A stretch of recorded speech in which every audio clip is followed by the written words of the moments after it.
Narrator, and I am here to help you. Today I know you used this video to fall asleep, so before that, like the video and subscribe to the channel now, get comfortable and relax.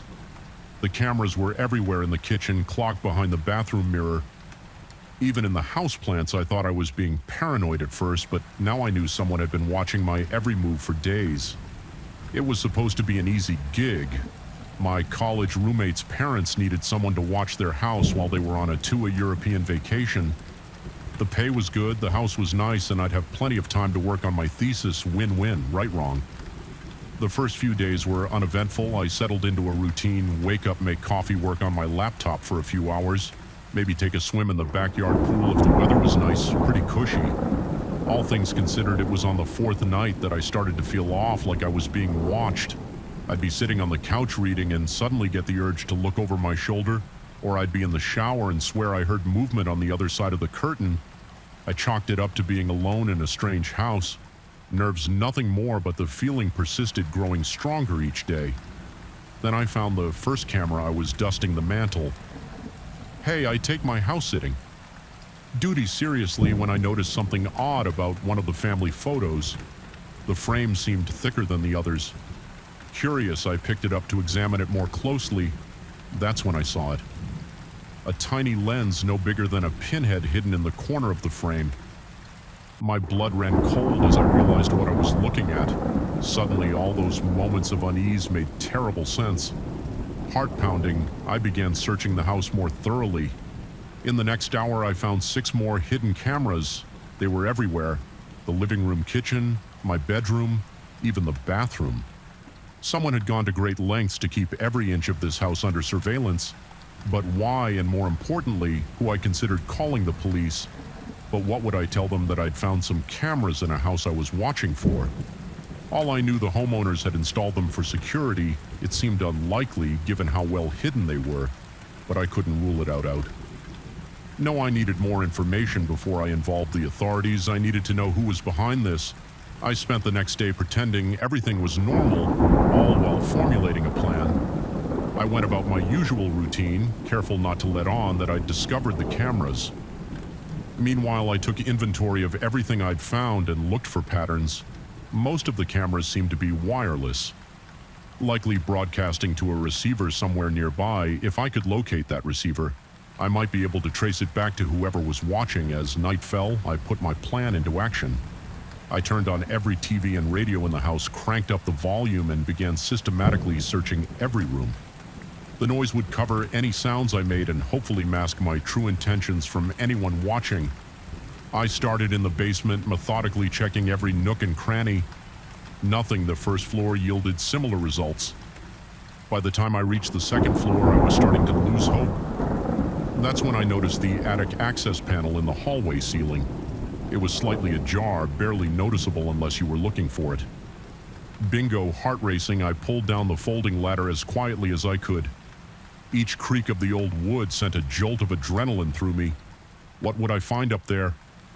More importantly, would someone be waiting? I ascended slowly, my senses on high alert. The attic was dark, musty, and filled with the usual assortment of boxes and old furniture. But there in the far corner, I saw a faint blue glow creeping forward. I found what I was looking for, a laptop connected to a series of small monitors. Each screen showed a different room of the house. I watched myself on, one of them standing in the attic, illuminated by the eerie electronic light. I'd found the surveillance hub. Now I just needed to figure out who it belonged to. The laptop was password protected. Of course, I'm no hacker, but I knew enough to check the browser history. Most of it had been cleared, but there were a few entries left. My blood ran cold as I read the multiple searches for my name, social media profiles, university records. Whoever was behind this wasn't just watching the house, they were watching me specifically. I heard a car door slam outside. Panic seized me. I raced to the attic window and peered out. A dark figure was approaching the house. I had to get out. Now I scrambled down the attic ladder, not caring about the noise I made. My only thought was escape. I ran to my room, grabbed my phone and wallet, and headed for the stairs. That's when I heard the front door open. I froze, one foot on the top step. Heavy footsteps echoed from the entryway, slow, deliberate. They knew I was here. My mind raced. The back door was locked. I'd never make it in time. Same for any of the windows. I was trapped on the second floor. The footsteps began ascending the stairs in a moment of desperation. I ducked into the master bedroom and locked the door. It wouldn't hold them for long, but it might buy me enough time to think I could hear them in the hallway now. Trying doors, it was only a matter of time before they reached me.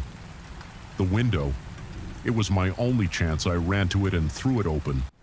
The cool night air hit my face as I looked down. It was a long drop to the backyard, but there was a sloped section of roof just below. If I could slide down, then I might be able to make it to the pool without breaking any bones. The doorknob rattled, then came a loud thud as someone slammed against it. No time left. I climbed out onto the windowsill. Another thud. The door frame splintered. I took a deep breath and let myself fall. The roof tiles were rough against my skin as I slid down desperately. Trying to control my descent, I hit the gutter hard. Flipping over the edge and plummeting the last few feet, I landed in the pool with a splash. The shock of the cold water driving the air from my lungs for a moment, I simply floated there, stunned. Then survival instinct kicked in. I swam to the edge and hauled myself out. Gasping and coughing, I could hear shouting from inside the house. They knew I'd escaped. Soaking wet and shivering, I ran for the back fence. I managed to scramble over it just as the back door burst open. Flashlight beams cut through the darkness behind me. I ran harder than I've ever run in my life, through backyards, down alleyways, across streets. I had no destination in my mind, just an overwhelming need to put as much distance between myself and that house as possible. Eventually, I found myself in a 24-hour diner on the edge of town. The waitress gave me a concerned look as I stumbled in. Dripping wet and wildy, I must have been quite a sight. "Honey, are you all right?" she asked. Already reaching for the phone, I nodded. Still trying to catch my breath, I need to call the police. The next few hours were a blur of questions and statements. I told the officers everything: the cameras, the ATCT, the intruder. They seemed skeptical at first, Mike, but something in my demeanor must have convinced them I was telling the truth. A team was dispatched to the house. They found the cameras, the surveillance equipment in the attic. Everything just as I described, but of the intruder, there was no sign. Whoever had been watching me was gone, vanished into the night. The house's owners reached in Europe, swore they knew nothing about any of it. The investigation was ongoing, they told me, but it might be a while before they had any real answers. In the meantime, I was left to pick up the pieces of my shattered sense of security. I moved in with a friend, unable to bear the thought of being alone. I jumped at every unexpected noise, flinched at every flashing light sleep. Became a luxury I could rarely afford, but worst of all was the lingering question that haunted my every waking moment: why me what? Had made me the target of such an elaborate scheme, and were they still out there watching, waiting for another opportunity? I don't know if I'll ever feel truly safe again. The world seems darker now, full of hidden dangers and unseen eyes, but I survived, I escaped, and whatever comes next, I'll face it head on. After all, what doesn't kill you makes you stronger, right? I just hope I never have to test that theory again. The moment I saw his thumb jutting out from the ragged sleeve of his jacket, I knew I should have kept driving. But the rain was coming down in sheets, and something in his eyes made me stop. That decision would haunt me for the rest of my life. It was just past midnight, and I was on my way home from a late shift at the hospital. The highway stretched out before me, empty and dark, visibility reduced to a few feet ahead of my headlights. I was tired, the kind of bone-deep exhaustion that comes from 12 hours on your feet dealing with other people's emergencies. Maybe that's why I didn't notice the sign sooner. I saw him standing on the shoulder, his form barely visible through the downpour. He was soaked to the skin, his clothes clinging to his thin frame. As I slowed down, he turned towards me, his face lighting up with hope. I rolled down the passenger window a crack. "Where you headed?" I called out over the sound of rain hammering my car roof just down the road. "A ways," he replied, his voice surprisingly soft. My car broke down and I'm trying to get to the next town. I'd be real grateful for a ride. I hesitated for a moment. Every instinct told me to drive on to leave the stranger in my rearview mirror, but the rain showed no signs of letting up and I couldn't bring myself to leave. Someone's stranded in this weather hop-in, I said, unlocking the door. He slid into the passenger seat, bringing with him the smell of wet clothes and something else I couldn't quite place. Thanks, man, he said, flashing me a grateful smile. You're a lifesaver. I pulled back onto the road. Windshield wipers. Working overtime against the deluge, I'm Mark, I offered, trying to dispel the awkward silence that had settled between us. John, he replied, rubbing his hands together for warmth. Really appreciate this. Not many people would stop on a night like this. We drove in silence for a few minutes, the rhythmic swish of the wipers. The only sound. I snuck glances at Johan when I could. He was younger than I had initially thought, probably in his mid-20s. His clothes were worn but clean, and he had an almost boyish look about him. So what happened to your car? I asked, more to fill the silence than out of real curiosity. JN shrugged. Old piece of junk. Finally gave up the ghost. I was hoping to make it to my sister's place, but he trailed off, staring out the window at the rain-slicked darkness. Something about his story didn't quite add up, but I couldn't put my finger on why I chalked it up to my exhaustion and focused on the road ahead. We had been driving for about 20 minutes when Johan spoke again. Mind if we take a little detour? There's a turnoff coming up that'll get us there quicker. I frowned. I thought you said you were headed to the next town. Yeah, my sister lives just outside it. This way's faster, trust me, against my better judgment. I took the exit. He indicated the road. Narrowed, winding through dense forest. The rain, if anything seemed to intensify. You sure this is the right way? I asked, anxiety beginning to gnaw at the edges of my mind. John nodded, his eyes fixed on the road ahead. Just a little further, we drove on the trees, pressing in on either side. I was about to suggest turning back when John suddenly said, "Pull over here." I slowed the car, peering through the rain. Strew windshield, there was nothing but trees and darkness here. There's nothing. The words died in my throat as I felt something cold and hard press against my ribs. I turned slowly to see John holding a knife, all traces of his earlier friendliness gone. Turn off the engine and give me the keys. He said, his voice low and dangerous. My heart was pounding so hard I was sure he could hear it over the rain. With shaking hands, I did as he said. Now get out of the car slowly. I opened the door, the sound of the rain intensifying as I stepped out into the downpour. John followed, keeping the knife trained on me. What do you want? I managed to ask, my voice barely above a whisper. He smiled, but it was nothing like the warm grin he'd given me earlier. This was the smile of a predator. Everything you've got for starters, wallet, phone, watch. Then we're going to take a little walk. I handed over my belongings. My mind racing. We were miles from anywhere in the middle of a storm. Even if I could overpower him, where would I go? John gestured with the knife towards the trees.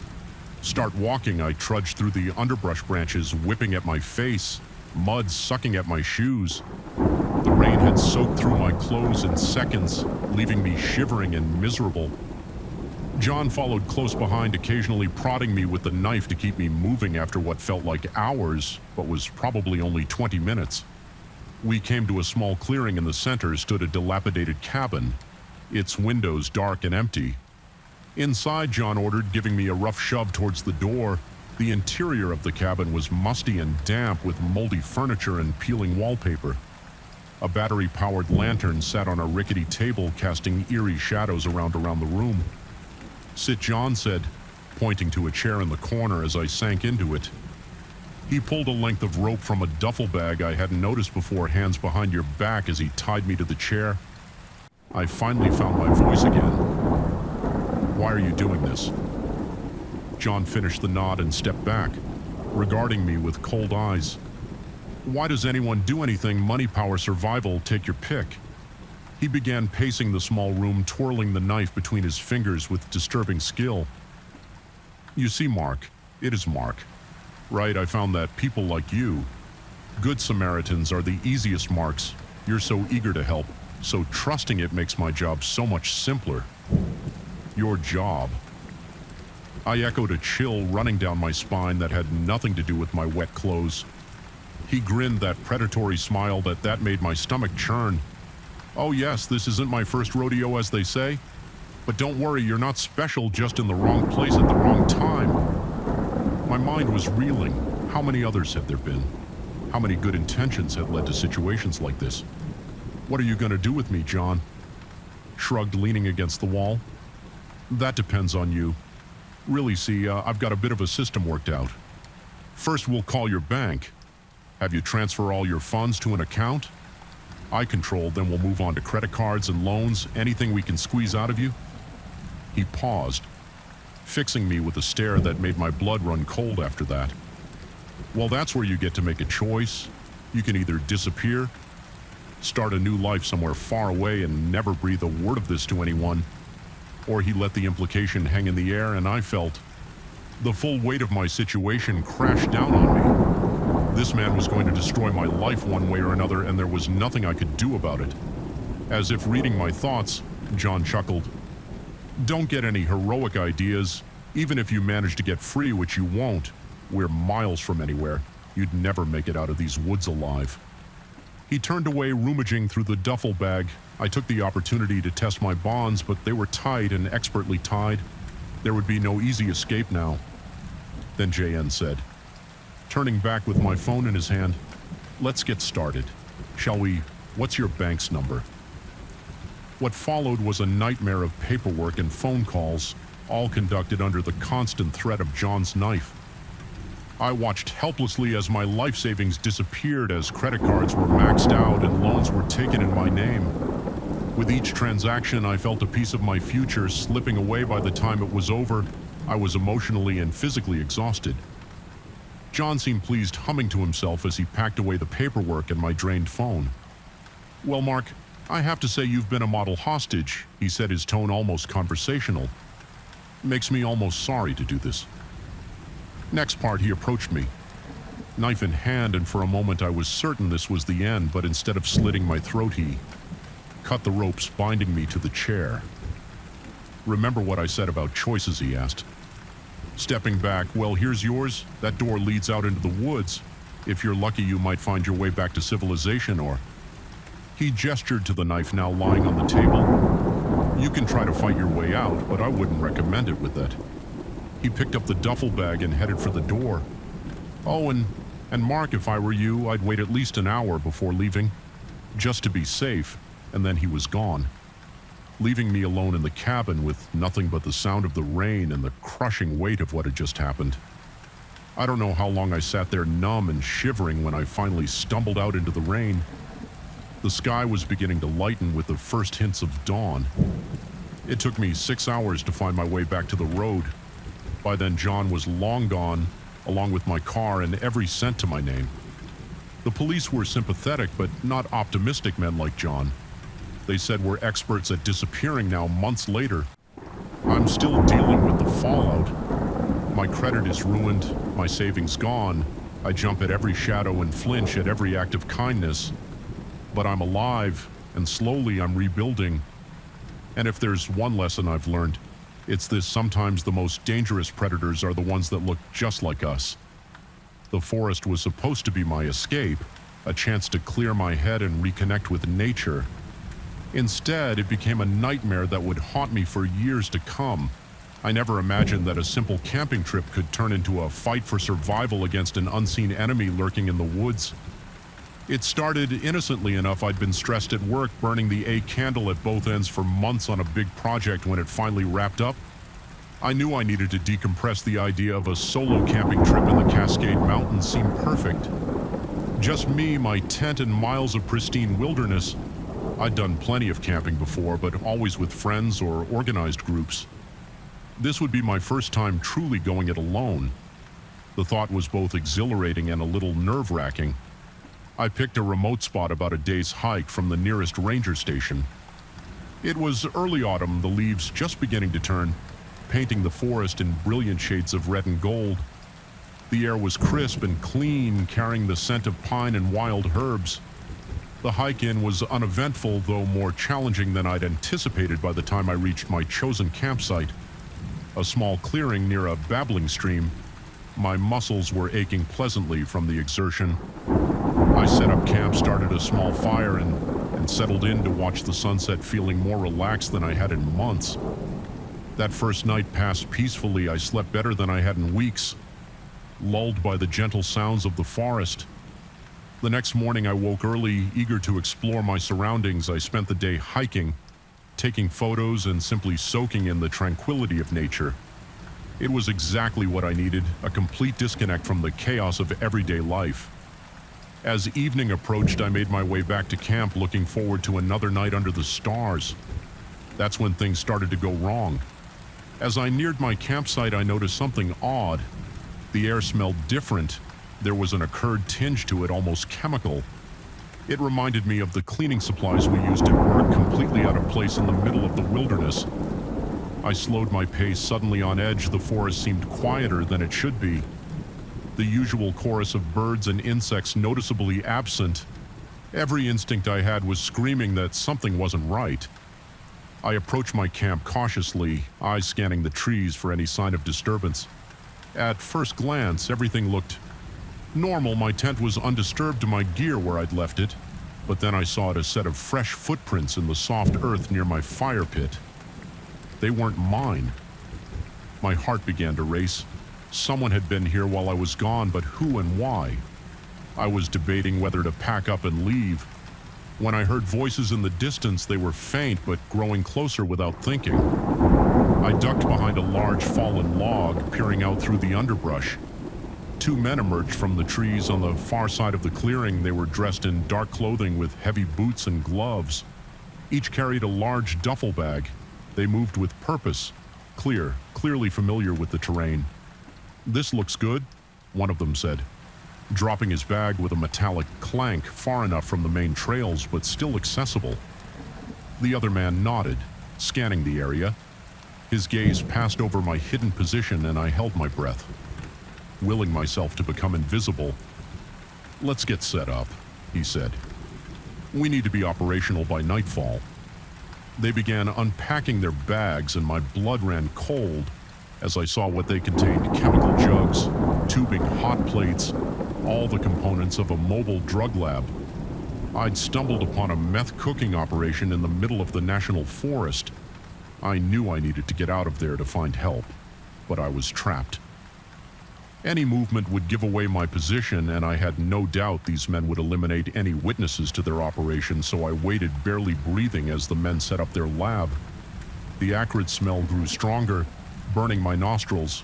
I watched as they mixed chemicals, the process horrifyingly efficient. These weren't amateurs, this was a professional operation. Hours passed, the sun began to set, casting long shadows across the clearing. I was stiff from staying motionless for so long, my muscles screaming for relief. But the fear of discovery kept me frozen in place as full darkness fell. More men arrived. I counted 5 in total, all with the same hard, dangerous look about them. They spoke in low voices, discussing distribution routes and meeting points. I realized I was overhearing details of a major drug trafficking operation. I must have shifted slightly, trying to ease the cramp in my leg. A twig snapped beneath me, the sound deafening in the quiet night. Everyone in the clearing froze. What was that? One of the men asked, his hand moving to his waistband where I could see the outline of a gun, probably just an animal. Another replied, but he didn't sound convinced. "Check it out," the first man ordered. "We can't take any chances." 2 of them began moving in my direction, flashlights sweeping the underbrush. I knew I couldn't stay hidden. It was only a matter of time before they found me. I had to run. Taking a deep breath, I exploded from my hiding spot, sprinting for the trees on the far side of the clearing.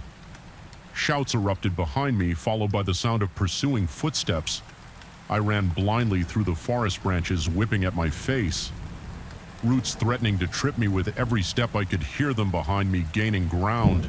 They knew these woods better than I did, and they were fresher, not stiff from hours of hiding. A gunshot rang out, the bullet whizzing past my ear to embed itself in a nearby tree. The sound spurred me to greater speed, adrenaline flooding my system. I had no plan, no destination in mind. My only thought was to put as much distance between myself and those men as possible, but I knew I couldn't keep running forever. I needed to hide to somehow throw them off my trail ahead. I saw the ground sloping downward.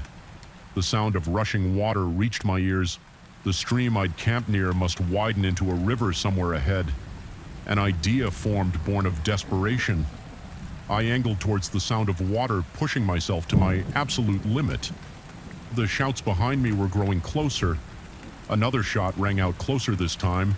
Then suddenly the trees opened up and I was at the edge of a cliff below, maybe 30 feet down. I could see the river swollen with recent rains turning white in the moonlight.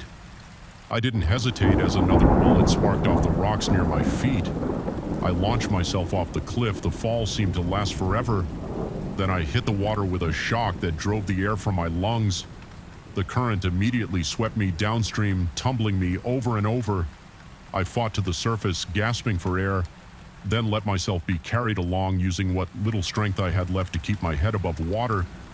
I don't know how long I was in the river. It could have been minutes or hours. Eventually, the current slowed and I managed to drag myself onto a pebble beach. I lay there for a long time, shivering and coughing up water. Too exhausted to move when I finally found the strength to stand. I realized I had no idea where I was. My clothes were soaked, I had no supplies, and I was hopelessly lost in the wilderness. But I was alive and free from those men. I picked a direction and started walking, knowing that if I followed the river downstream, I'd eventually reach civilization. It took 2 days of hard hiking, foraging for berries and drinking river water, before I stumbled onto a hiking trail from there. It was another day to the ranger station. The rangers were shocked by my appearance and my story.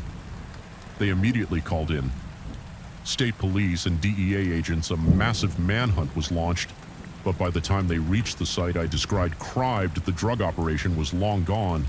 They found traces, discarded chemical containers, trampled undergrowth, but the men had vanished in the months that followed. I gave countless statements to various law enforcement agencies. My information helped them piece together details of a large-scale meth distribution network operating in the national forests of the Pacific Northwest. Several arrests were made, but the main players, the men I'd seen that night, were never caught. I still go camping, but never alone. The forest that was once my sanctuary now holds a darker edge. Every snapping twig, every unexpected shadow sends my heart racing. I know logically that the chances of ever running into those men again are infinitesimal, but logic has little power over the memories of that terrifying night. Sometimes in my dreams I'm still running through those dark woods, the sound of pursuit close behind. I wake up gasping, sheets tangled around me, the phantom smell of chemicals in my nostrils. They say what doesn't kill you makes you stronger. I'm not sure I believe that anymore, but I do know this. I survived, and every day since then has been a gift I don't take for granted. The forest taught me a harsh lesson about the darkness that can lurk in the most beautiful places, but it also showed me the strength I never knew I had, and for that at least I'm grateful. The first call came at 1:17 a.m. I remember because I was staring at the clock, willing the hands to move faster, counting down the minutes until my shift ended. I never should have answered, but I did, and that's when the nightmare began. My name's Alex, and I work the graveyard shift at WKRP, a small radio station in the middle of nowhere, Ohio. It's usually a pretty easy gig. Play some tunes, take a few requests, try not to fall asleep most nights. The hardest part is staying awake. This wasn't most nights. It started like any other shift. I rolled in around midnight, relieved the evening DJ, and settled in for 6 hours of classic rock and the occasional caller looking to hear their favorite song. The studio was small, just a soundboard, a couple of monitors, and a window looking out over the empty parking lot. It wasn't much, but it was my domain from midnight to 6 a.m. The first couple of hours went by without incident. I played the usual mix of lead, Zeppelin, Pink Floyd, and Bob Seger, peppered with a few local ads and weather updates. It was a quiet night, even by our standards. No calls, no requests, just me and the music. Then at 1:17 a.m. the request line lit up. I answered with my usual, spiel. You're live on WKRP. What can I play for you tonight? There was silence on the other end just as I was about to hang up, thinking it was a prank call. I heard breathing, slow, deliberate breathing. Hello, I said, a little unnerved. Anyone there play something for me?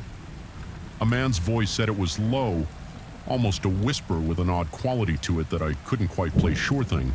I replied, trying to sound upbeat. What would you like to hear? Surprise me, he said, and then the line went dead. I shrugged it off. Late night callers can be weird sometimes, and this was hardly the strangest request I'd ever gotten. I queued up Hotel California by the Eagles and went back to scrolling through my phone. 15 minutes later, the phone rang again, same number, WKRP. What can I do for you? I answered. You've got good taste. The voice said it was the same guy, I was sure of it. What else can you play for me? I felt a chill run down my spine. Something about his tone made me uneasy. Sure, I said, trying to keep my voice steady. Any preferences, I trust your judgment, he said, and hung up again. Now I was starting to get freaked out. I looked out the window, half expecting to see someone standing in the parking lot watching me, but it was empty. Just my beat-up Honda sitting under the flickering street light I played. Stairway to Heaven more to calm my own nerves than anything else. As the last notes faded out, the phone rang again. I stared at it, my hand hovering over the receiver. Part of me wanted to ignore it, to let it ring until whoever it was gave up. But I knew I couldn't if it was my job to answer, no matter how creeped out I was. But you, KRP, I said, my voice shaking slightly. I can see why people listen to you, the man said. His voice was different this time, harder, more intense. The way you choose the songs, the way you speak, it's captivating. My blood ran cold. Who is this? I demanded. He chuckled a sound that made my skin crawl. Just a fan, Alex, a very dedicated fan. He knew my name. How did he know my name? We never used our real names on air. Just silly DJ monikers. Mine was the Night Owl look. I said, trying to keep my voice firm. I don't know who. You are, or what you want, but this isn't funny. Please don't call again. Oh, but I will, he said. I'm closer than you think, Alex. I'm watching. The line went dead. My hands were shaking as I put down the phone. I looked around the small studio, suddenly feeling very exposed. The windows that usually made the room feel less claustrophobic now seemed like huge vulnerabilities. Anyone could be out there looking in. And I'd never know. I tried to shake it off to convince myself it was just some creep getting his kicks by scaring the late-night DJ. But I couldn't shake the feeling of eyes on me. Watching my every move, the next hour passed in a blur of paranoia. I jumped at every sound, peered out the window at every shadow. The phone remained silent, but somehow that was worse. The anticipation was killing me at 3:02 a.m. It rang again. I answered without speaking. You should be more careful. Alex, the voice said. It was calm, almost soothing, which somehow made it even more terrifying. You never know who might be listening or watching. What do you want? I whispered to play a game. He replied, it's simple. I'll give you a choice of songs to play. If you choose correctly, nothing happens. Choose wrong, and well, let's just say the consequences will be unpleasant. My mind was reeling. This couldn't be happening. Things like this don't happen in real life, only in movies or crime novels. But the fear I felt was very, very real. I'm hanging up now, I said, my voice surprisingly steady. I'm calling the police. I wouldn't do that if I were you. He said, his tone suddenly icy. Not if you want your sister to remain safe. My heart stopped. What did you say, Sarah? Isn't it lives over on Elm Street? Cute little house. Blue shutters. Would be a shame if something happened to her. Panic surged through me. How did he know about Sarah? How did he know where she lived? Leave her out of this, I said, my voice cracking. That's up to you, Alex. Play the game and everyone stays safe. Refuse. And, well, I think you understand. I closed my eyes, trying to think this had to be a bluff. Right, there was no way he could actually hurt Sarah, but could I take that chance? Fine, I said. Defeated. What's the game? Excellent, he purred. Let's start easy. sympathy for the devil, or House of the Rising Sun. I thought frantically, was there a right answer? Was he looking for something specific, or was this all just part of his sick game? House of the Rising Sun? I said finally. There was a pause that felt like an eternity. Good choice, he said finally. Play it now. Now with shaking hands, I queued up the song as it began to play. I realized I was holding my breath very good, Alex. The voice said when I picked up the phone again, "You're a natural at this game. Shall we try another?" And so it went for the next 2 hours. He'd call, give me a choice of songs, and I'd have to pick. Sometimes he'd give me cryptic clues. Other times it seemed completely random. All the while, I was acutely aware that one wrong move could have disastrous consequences. As 5 a.m. approached, I was a nervous wreck. My shirt was soaked with sweat, my hands trembling so badly I could barely operate the soundboard, but I'd made it this far without a wrong choice. The phone rang one last time. "You've done well, Alex?"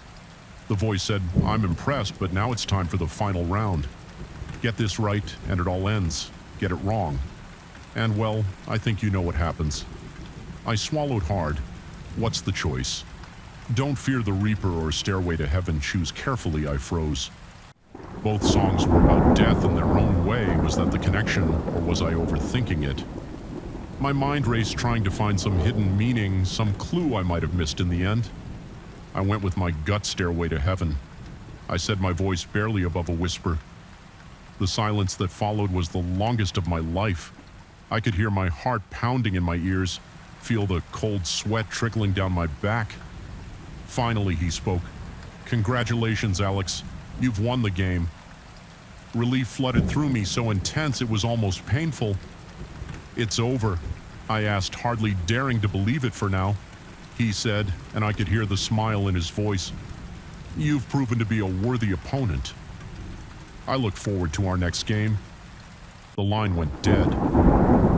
For the final time, I sat there stunned as the first rays of dawn began to creep through the window. The night was over, but I knew the nightmare was far from ended, whoever this man was, whatever game he was playing. I had a sinking feeling. It was just the beginning. As I signed off and the morning DJ arrived, I couldn't shake the feeling of eyes on me. I practically ran to my car, looking over my shoulder the whole way. I called Sarah as soon as I got home, relieved to hear her sleepy voice answer. She was fine, completely unaware of the night's events. I didn't tell her what had happened. How could I? It all seemed so unreal in the light of day, but as I finally crawled into bed exhausted and I knew one thing for certain: I would never again feel truly safe in that radio booth. And somewhere out there, a man with a chilling voice was waiting, planning his next move in a game I never agreed to play the next night. As I prepared for my shift, my hand shook as I reached for the studio door. The phone loomed ominously, a silent threat, and I wondered, not for the first time, if I should have chosen a different career, but I knew deep down that it wouldn't matter. He had found me once he could find me again. The game, it seemed, was far from over. The moment I pushed aside that old painting and saw the tiny red light blinking back at me, I knew my life would never be the same. What I thought was a charming fixer-upper was about to become my own personal house of horrors. I'd always dreamed of owning my own home, a place where I could put down roots and really make my mark. When I stumbled across the listing for the old Victorian on Maple Street, it seemed too good to be true. The price was surprisingly low for the area, and despite its obvious need for some TLC, the bones of the house were solid. The real estate agent, a bubbly woman named Karen, was almost too eager to close the deal. Looking back, I should have seen that as a red flag, but I was blinded by the prospect of finally having a place to call my own. The day I moved in was a whirlwind of boxes, furniture, and excited planning for all the renovations I wanted to do. It wasn't until that evening, as I was settling in for my first night in the new house, that I noticed something odd. I was hanging a mirror in the hallway when I caught a glimpse of something behind one of the old paintings left by the previous owner. Curious, I took the painting down and found myself staring at a small blinking red light embedded in the wall. At first I thought it might be some kind of outdated security system, but as I looked closer I realized with a growing sense of unease that it was a camera, a very small, very modern camera. My heart racing, I began to search the rest of the house and the living room. I found another camera hidden in a vent in the kitchen. One was tucked behind the microwave. Even in the bathroom, I discovered a tiny lens peering out from behind the mirror. By the time I finished my search, I had found no less than 12 hidden cameras throughout the house. The realization hit me like a punch to the gut. Someone had been watching, and given the placement of some of the cameras they'd been watching, very intimate moments, I felt violated, exposed, and utterly terrified. Who had put these cameras here? The previous owner, the real estate agent, or was there someone else? And someone I didn't even know about who had access to my most private moments with shaking hands. I called the police. They arrived quickly, and I led them through the house, pointing out each camera. I had found the officers were grim-faced as they documented everything. They told me they'd need to bring in a specialist to remove the cameras and analyze them for any clues about who might have installed them as they worked. I sat on my front porch trying to process what was happening. The home I had been so excited about just hours ago now felt tainted, unsafe. I couldn't stop thinking about all the things I had done since moving in, all the private moments that might have been captured and viewed by God knows who. The police finished their initial investigation around midnight. They advised me to stay somewhere else for the night while they continued to process the scene. I nodded. Numbly threw some clothes in a bag and drove to a nearby hotel. I barely slept that night, my mind racing with questions and fears. Who was watching me? What did they want? And most terrifyingly, were they still out there the next morning? I met with a detective at the police station. She was a stern-looking woman named Rodriguez, with kind eyes that contrasted with her non-nonsense demeanor. "Miss Johnson," she began, "I'm not going to sugarcoat this. The situation is serious. The cameras we found in your home are high-end, professionally installed. This wasn't some peeping Tom with a hobby. Whoever did this knew what they were doing." I felt my stomach drop. "Do you know who it was?" I asked, dreading the answer. Detective Rodriguez shook her head. "Not yet, but we're working on it. We've pulled the property records and we're looking into everyone who's had access to the house in the past few years. Previous owners, real estate agents, maintenance workers. Everyone." She paused, fixing me with a serious look. "In the meantime, I have to ask, is there anyone who might want to watch you, an ex-partner? Perhaps someone you've had trouble with?" I shook my head, feeling a bit offended at the implication. "No, nothing like that. I'm pretty boring. Honestly, I can't imagine why anyone would want to spy on me." Rodriguez nodded, seemingly satisfied with my answer. "All right, well, we'll keep digging in. In the meantime, we've removed all the cameras we could find. We'll have a team do another sweep to make sure we didn't miss anything. But Miss Johnson, I have to be honest with you, your house is now a crime scene. It might be a while before you can move back in."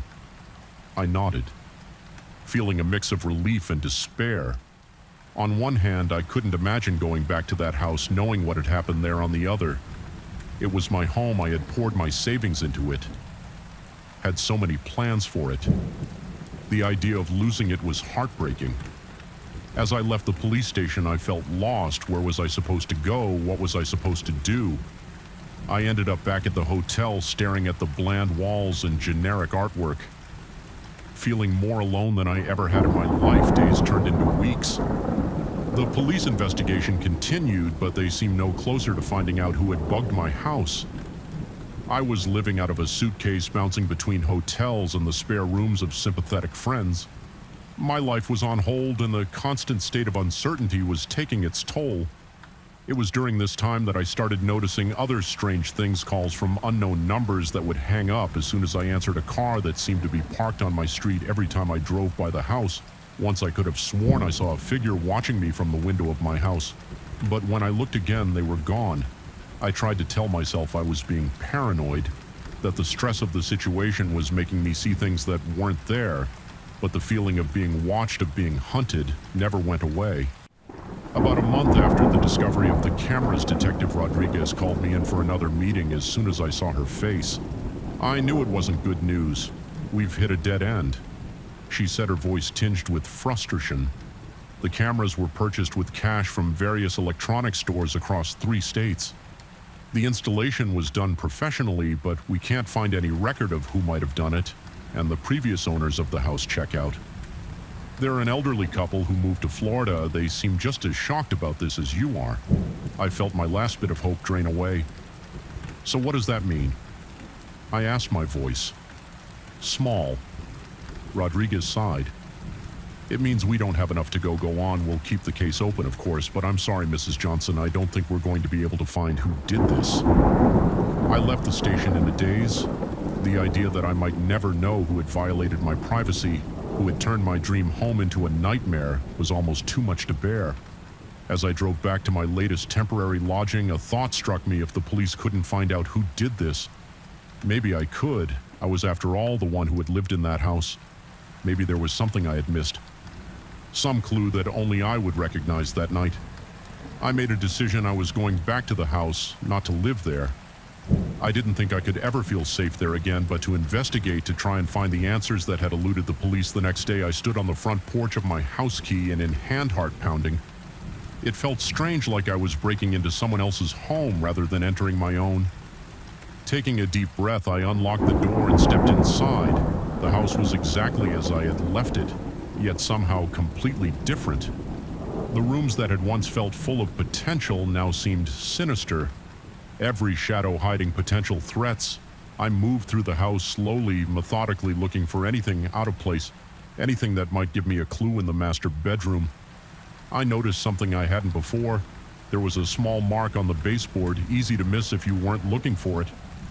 I knelt down to examine it closer and realized it was a tiny arrow pointing towards the closet with trembling hands.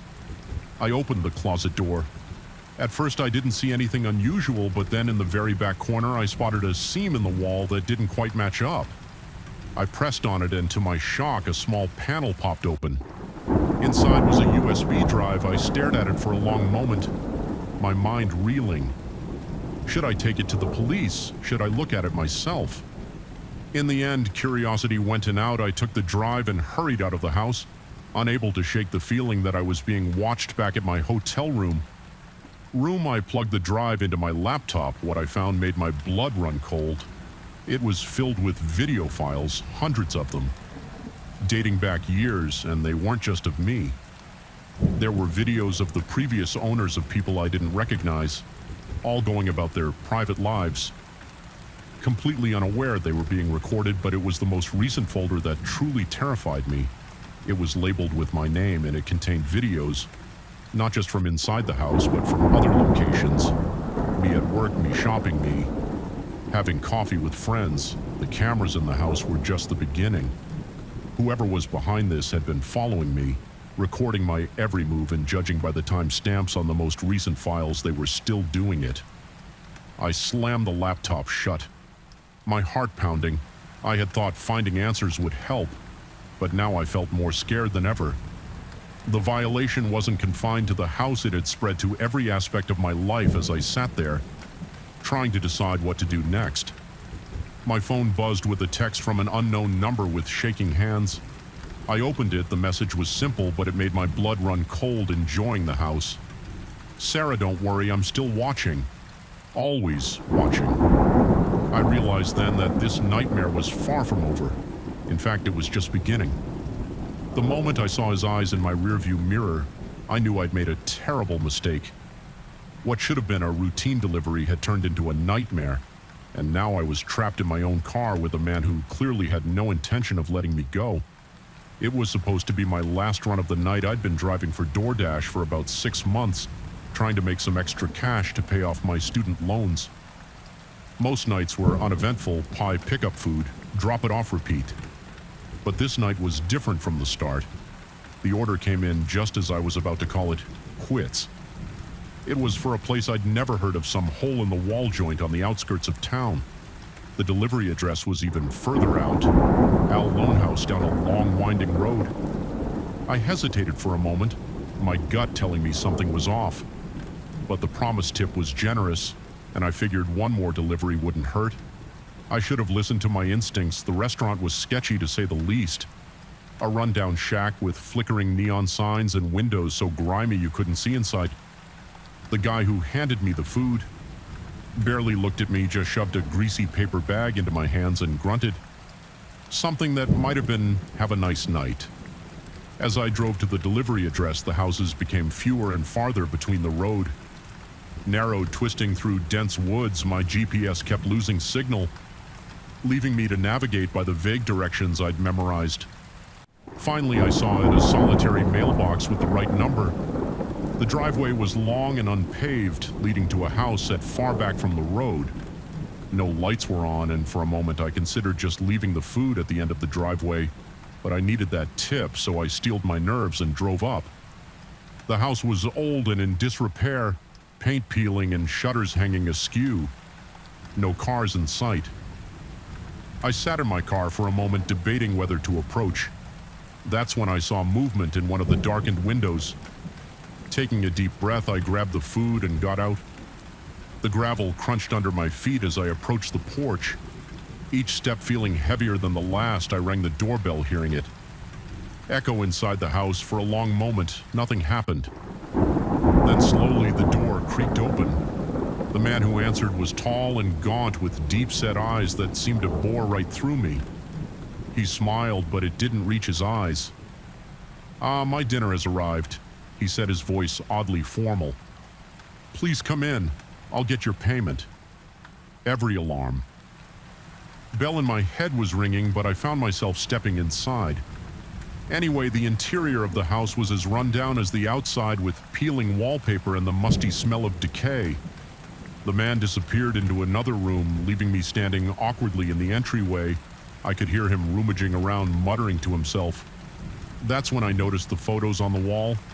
They were all of women, dozens of them in what looked like candid shots. Some seemed to be taken from a distance, as if the subjects didn't know they were being photographed. A chill ran down my spine as I realized many of the photos were of delivery drivers still in their uniforms. I knew I had to get out of there. Now I turned to leave, but the man was suddenly there, blocking the door. The smile was gone from his face, replaced by a cold, calculating look. Leaving so soon, he asked, his voice low and menacing. "But we haven't even had dinner yet." I tried to push past him, but he was stronger than he looked. He grabbed my arm, his grip like iron. "I'm afraid I can't let you go," he said, almost apologetically. "You see, I've been waiting for someone like you for a very long time. What happened next is a blur. I remember struggling, screaming, the sound of something breaking. Somehow I managed to break free and run. I could hear him behind me, his footsteps heavy on the old floorboards. I burst out of the house and sprinted to my car, fumbling with the keys. Just as I got the door open, I felt his hand on my shoulder in a panic. I whirled around, my keys clutched between my fingers like a weapon. I must have caught him by surprise, because he stumbled back, giving me just enough time to dive into my car and lock the doors. My hands were shaking so badly I could barely get the key in the ignition. The engine roared to life. Just as the man slammed into my driver's side window, I threw the car into reverse tires, spinning on the gravel as I backed down the driveway at dangerous speed. I thought I was free. I was wrong. As I turned onto the main road, I saw headlights in my rear view mirror. He was following me in his own car, gaining ground quickly. The next hour was the most terrifying of my life. I sped through the dark country roads, taking random turns, trying desperately to lose him, but he stayed right on my tail, sometimes pulling up alongside me, trying to run me off the road. My phone had no signal out here. I was on my own, running low on gas with a madman in pursuit. I knew I couldn't keep this up much longer. Then, like a miracle, I saw lights ahead, a gas station still open. Despite the late hour, I screeched into the parking lot, horn blaring, and threw myself out of the car. The attendant, an older man, looked startled as I bursted into the store. "Please?" I gasped. "Call the police. There's a man after me." The attendant didn't ask questions, just picked up the phone and dialed 911. I watched through the window as my pursuer's car slowed, then sped past the gas station. He was gone, at least for now. The police arrived about 20 minutes later.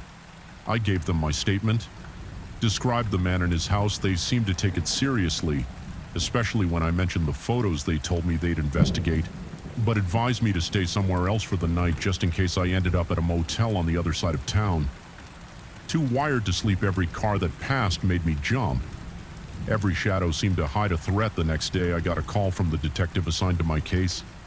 They had found the house, but it was empty. No sign of the man, and disturbingly, no sign of the photos I had described. They were keeping an eye out, but without more evidence, there wasn't much they could do. I quit my delivery job that day. The extra money wasn't worth the risk, but even as weeks passed and nothing happened, I couldn't shake the feeling of being watched. I'd catch glimpses of a car that looked like his, or see a tall figure out of the corner of my eye that would be gone when I turned to look. Maybe it was just paranoia, maybe he had moved on, found another target. But late at night, when the house is quiet and the shadows seem to move, I can still see his eyes in my rearview mirror, and I know deep down that he's still out there waiting, watching. I've moved since then, changed my name, done everything I can to disappear. But sometimes when I'm driving late at night and I see headlights behind me, I feel that same panic rising in my throat. And I wonder if this is the night he'll find me again. Because the truth is, you never really escape something like that. The fear becomes a part of you, a shadow that follows you everywhere. Every stranger could be a threat. Every dark road could lead to danger. I've tried to move on with my life. I have a new job, new friends, I even started dating again. Though I'm always careful to meet in public places and I never let anyone know where I live. But the experience changed me in ways I'm still trying to understand. I'm more cautious now, more aware of my surroundings. I've taken self-defense classes and I always carry pepper spray. Some might call it paranoia, but I call it survival. The worst part is the not knowing if he's still looking for me, if I'll ever truly be safe. Every time my phone rings with an unknown number, every time I get a delivery, every time I see a car that looks like his, I feel that same rush of fear, but I refuse to let him win. I refuse to live my life in constant fear. So I keep going day by day, trying to reclaim the sense of safety I lost that night. It's not easy, and there are days when I want to just lock myself away from the world, but I push through because the alternative is letting him take even more from me than he already has. I know now that the world can be a dangerous place, that evil can hide behind a smile and a promise of a generous tip. But I also know that I'm stronger than I ever thought possible. I survived that night, and I'll survive whatever comes next. So to the man who tried to make me his victim, you failed. I'm still here, still fighting, and no matter what happens, I won't let you win. You may have taken my sense of security, but you didn't take my life or my spirit. And someday, somehow, I'll find a way to truly feel safe again.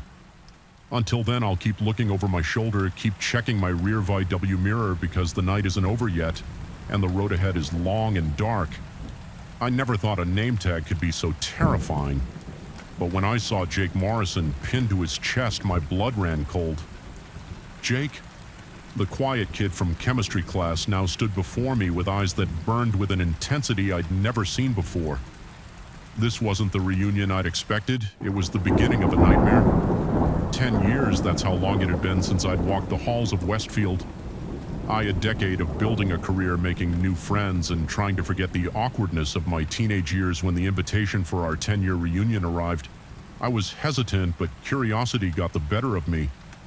I wanted to see how everyone had changed, to measure my own progress against theirs. It was vanity, plain and simple. If I'd known what was waiting for me, I would have burned that invitation and never looked back. The reunion was held in the school gym, transformed for the night with streamers, balloons. Mole and a saddle-looking disco ball. The smell of punch and nostalgia hung heavy in the air. I arrived fashionably late, hoping to make a grand entrance instead. I slipped in almost unnoticed, the chatter of 100 conversations washing over me. I recognized faces here and there. The captain of the football team, now sporting an impressive beer gut, the head cheerleader. Her smile a little too wide, a little too desperate. Everyone was trying so hard to impress, to show how well they'd done since high school. It was exhausting. I was about to head to the bar for a much-needed drink when I felt a tap on my shoulder. I turned, and there he was, Jake Morrison. Jake had been easy to overlook in high school. Quiet, average-looking, always sitting in the back of the class. We'd worked on a few projects together in chemistry, but I couldn't remember ever having a real conversation with him. Now he stood before me, a wide smile on his face that didn't quite reach his eyes. Sarah, I was hoping you'd be here, he said, his voice carrying an enthusiasm that felt oddly forced. Jake, hi. I replied, searching for something to say. It's been a while. How have you been? His smile widened. Oh, I've been great. Really great. I've thought about you a lot. You know, there was something in the way he said it that made my skin crawl, but I brushed it off. After all, this was Jake, harmless, forgettable. Jake, that's nice. I said, already looking for an escape route. Listen, I was just about to grab a drink. It was good seeing you. I turned to leave, but his hand shot out, gripping my arm with surprising strength. Let me get that for you. He insisted. What's your poison? Before I could protest, he was steering me towards the bar. I could feel the eyes of our former classmates on us. Curiosity and confusion evident on their faces, Jake Morrison and Sarah Thompson. Now there was an unlikely pair as we waited for our drinks. Jake kept up a steady stream of chatter. He knew everything about my life since high school. My job where I lived even the name of my cat. It was unnerving. I hadn't posted much of that information online, and I certainly hadn't kept in touch with Jake. How do you know all this? I asked, unable to keep the edge out of my voice. He just smiled, that unsettling smile. I like to keep track of old friends, he said, especially special ones like you. The bartender handed us our drinks, and I took a large gulp of mine, needing the liquid courage. Jake watched me intently, his eyes never leaving my face. I felt like a bug under a microscope as the night wore on. I tried to mingle with other classmates, but Jake was always there, hovering at the edge of every conversation when I went to the restroom. He was waiting outside when I emerged. When I stepped out for some air, he appeared at my elbow. Moments later, remember that chemistry project we did together? He asked as we stood in the cool night air, the one on chemical reactions. I nodded, not trusting myself to speak. Of course I remembered. It was the only time we'd really interacted in high school. I learned so much from that project. Jake continued, his voice taking on a dreamy quality about chemicals. Yes, but also about you.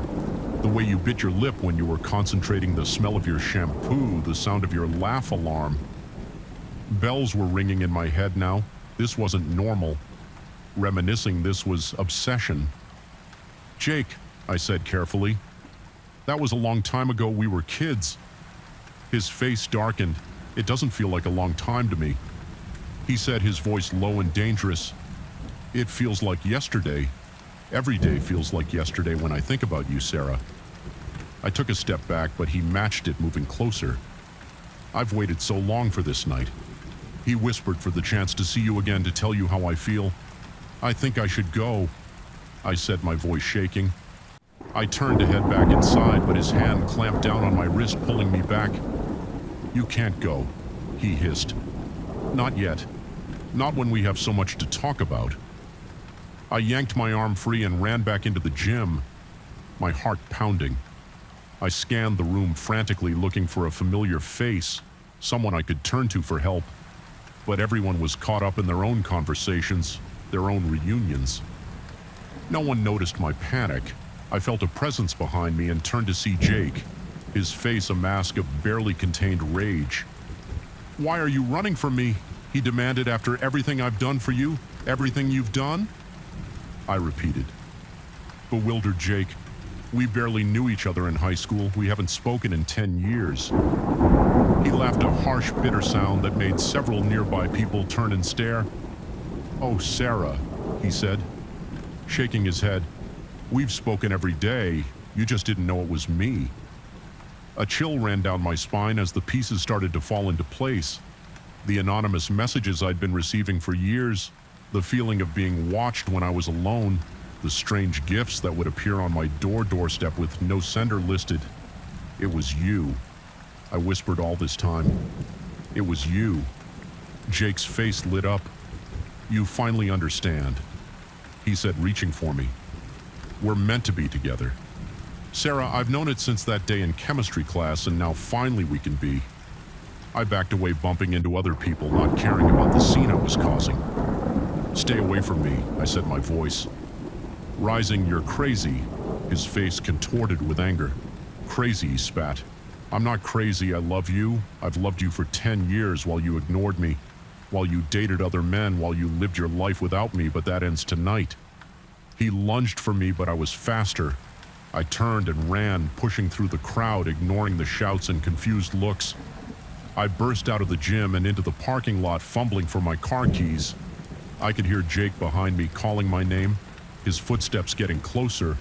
I reached my car and practically dove inside, locking the doors just as Jake slammed into the driver's side window. "Sarah," he yelled, pounding on the glass. "Don't do this. We're supposed to be together." I started the engine and peeled out of the parking lot tires, screeching in my rearview mirror. I could see Jake standing there watching me go. Even from a distance, I could feel the intensity of his gaze. I drove for hours, too afraid to go home. I called the police from a gas station payphone, my hands shaking as I recounted everything that had happened. They took my statement and promised to look into it, but I could hear the skepticism in the officer's voice to them. It probably sounded like a reunion prank gone wrong, but I knew better. I knew that Jake's obsession was real and dangerous. I checked into a motel under a fake name, jumping at every sound, convinced that he would find me. Days turned into weeks. I changed my phone number, deleted my social media accounts, even considered moving to a new city. But the fear remained every time I saw a face that looked like Jake's. Every time I got a call from an unknown number, the panic would rise in my throat. The police eventually found evidence of Jake stalking hidden cameras in my apartment, a notebook filled with details of my daily routine. He was arrested but made bail. The trial is still pending. Now I live my life looking over my shoulder. I've learned to be constantly aware of my surroundings, to trust my instincts when something feels off. The carefree girl who walked into that reunion is gone, replaced by someone warier, more cautious. But I refuse to let Jake win. I refuse to let his obsession define my life. I'm seeing a therapist, learning to process the trauma and fear. I'm slowly rebuilding my life on my own terms, sometimes late at night. I think about that chemistry project we did together. How could I have known that a simple high school assignment would lead to this? That the quiet boy in the back of the class would become the monster that haunts my dreams? I don't have answers, but I have determination. Determination to reclaim my life, to find peace, despite the fear. Jake may have taken my sense of security, but he can't take my strength. I survived his obsession, his stalking, his attack. I'll survive whatever comes next, because that's who I am now. A survivor, and no reunion, no obsession, no fear can change that. The girl who walked into that gym might be gone one, but the woman who walked out is stronger than ever, and she's ready for whatever comes next. The moment I saw the glint of chrome in my rearview mirror, I knew this wasn't going to be an ordinary drive home. Little did I know those motorcycles would turn my quiet country road into a highway to hell. It was just past midnight, and I was driving back from a late shift at the diner where I worked. The road stretched out before me, a ribbon of black cutting through the Texas countryside. The radio was playing some old country song, and I was singing along, my voice competing with the hum of my beaten-up Chevy. I first noticed them about 10 miles outside of town, just a couple of pinpricks of light in my mirror growing steadily larger. I didn't think much of it at first. This road wasn't exactly busy, but it wasn't unusual to see other drivers. Even at this hour, as they got closer, I could make out the outlines of motorcycles, a group of them, maybe 5 or 6. They were moving fast, much faster than the speed limit allowed. I eased over to the right, giving them plenty of room to pass, but they didn't pass. Instead, they formed a V behind my car like a flock of metal geese. I could hear the roar of their engines now, drowning out my radio. My hands tightened on the steering wheel as I watched them in my mirror. Just a bunch of guys out for a late-night ride, I told myself, trying to calm the unease growing in my stomach. They'll get bored and move on soon. They didn't. For the next 5 miles, they stayed right behind me, never falling back, never trying to pass. I could feel the vibration of their engines through my seat. My palms were sweating now, leaving damp marks on the steering wheel. I tried to focus on the road ahead, but my eyes kept darting to the rearview mirror. In the dim light, I could make out the riders. They all wore dark clothing and full-F face helmets. their visors reflecting the glow of my taillights. Suddenly, one of them accelerated, pulling up alongside my car. I flinched, jerking the wheel slightly before correcting. The rider turned his head towards me, the blank face of his helmet staring into my window. I couldn't see his eyes, but I could feel them boring into me. He stayed there for a long moment, matching my speed. Exactly then, without warning, he swerved towards me. I let out a yelp. Yanking the wheel to the right, my tires hit the gravel shoulders, sending a spray of rocks into the air. Heart pounding, I managed to pull back onto the road. The biker had fallen back into formation behind me as if nothing had happened, but now I knew this wasn't some harmless joyride. These men meant trouble. I pressed down on the accelerator, my old Chevy protesting as I pushed it faster than it was used to. Going, the speedometer crept up 70, 80, 90 miles per hour, but no matter how fast I went, the bikers kept pace effortlessly. My mind raced faster than my car. Who are these men? What did they want? I was just a waitress in a small-town diner. I didn't have any enemies. At least none that I knew of. This had to be random, but that thought didn't comfort me. Random meant unpredictable, and unpredictable was dangerous. I fumbled for my cell phone, keeping one eye on the road and one on the mirrors. No signal, of course. Not this stretch of highway was notorious for its dead zones. I was on my own. The bikers were getting more aggressive now. They would pull up alongside me, sometimes on both sides, revving their engines and swerving close to my car each time I flinched, certain that this would be the moment they ran me off the road. I was looking for any escape route, any turnoff or side road I could use to lose them, but out here the options were limited. Miles of farmland stretched out on either side of the highway, broken only by the occasional dirt road leading to some distant homestead. As we crested a hill, I saw a glimmer of hope. The lights of a gas station in the distance. It wasn't much, but it was civilization. Maybe there would be people there, or at least a working phone. I pressed the accelerator to the floor, my car shuddering with the effort. The gas station grew larger in my windshield. A beacon of safety in the darkness. I was going to make it. Then I felt the impact. One of the bikers had pulled up behind me and rammed into my bumper. The jolt sent my car fishtailing, tires squealing as I fought for control. I managed to straighten out, but now they were all around me, a wall of metal and leather. Hemming me in, they started to close in. Tightening their circle, I could hear the scrape of metal as their bikes brushed against my car. My knuckles were white on the steering wheel, tears of fear and frustration blurring my vision in that moment, staring at the impassive faces of those helmets. I made a decision. If I was going down, I wasn't going to make it easy for them. I slammed on the brakes. The sudden acceleration caught them by surprise. Two of the bikes clipped my rear bumpers, sending their riders tumbling onto the asphalt. The others swerved wildly, trying to avoid a collision. Taking advantage of their confusion, I yanked the wheel hard to the right, sending my car canning off the road. I bounced over the uneven ground, my teeth rattling in my head, but I didn't slow down. I could see the gas station's driveway just ahead. I hit the driveway at full speed, the impact almost lifting my car off its wheels. I screeched into the parking lot, brakes screaming as I came to a stop inches from the storefront. Without waiting to see if the bikers had followed, I leaped out of the car and ran for the door. I burst into the store. Startling the sleepy-looking clerk behind the counter, called the police. I gasped, my voice shrill with panic. There are men after me. The clerk, to his credit, didn't hesitate. He grabbed the phone and started dialing as I ran to the window, peering out into the darkness. The highway was empty. No roar of engines, no glint of chrome in the moonlight. The bikers were gone, vanished as suddenly as they had appeared. I sagged against the window, the adrenaline draining out of me, leaving me shaky and nauseous. The clerk was talking to the police, his voice a distant murmur in my ears. When the police arrived, I gave them my statement, describing the terrifying chase in halting, breathless sentences. They looked skeptical, especially when they saw no sign of the bikers, but the damage to my car, the dented bumper, the scrapes along the sides backed up my story. They promised to investigate to look for any similar reports in the area, but I could tell they didn't expect to find anything. These kinds of things they said were hard to track down. The bikers could have come from anywhere, could be long gone by now. I nodded, numbly, not really hearing them.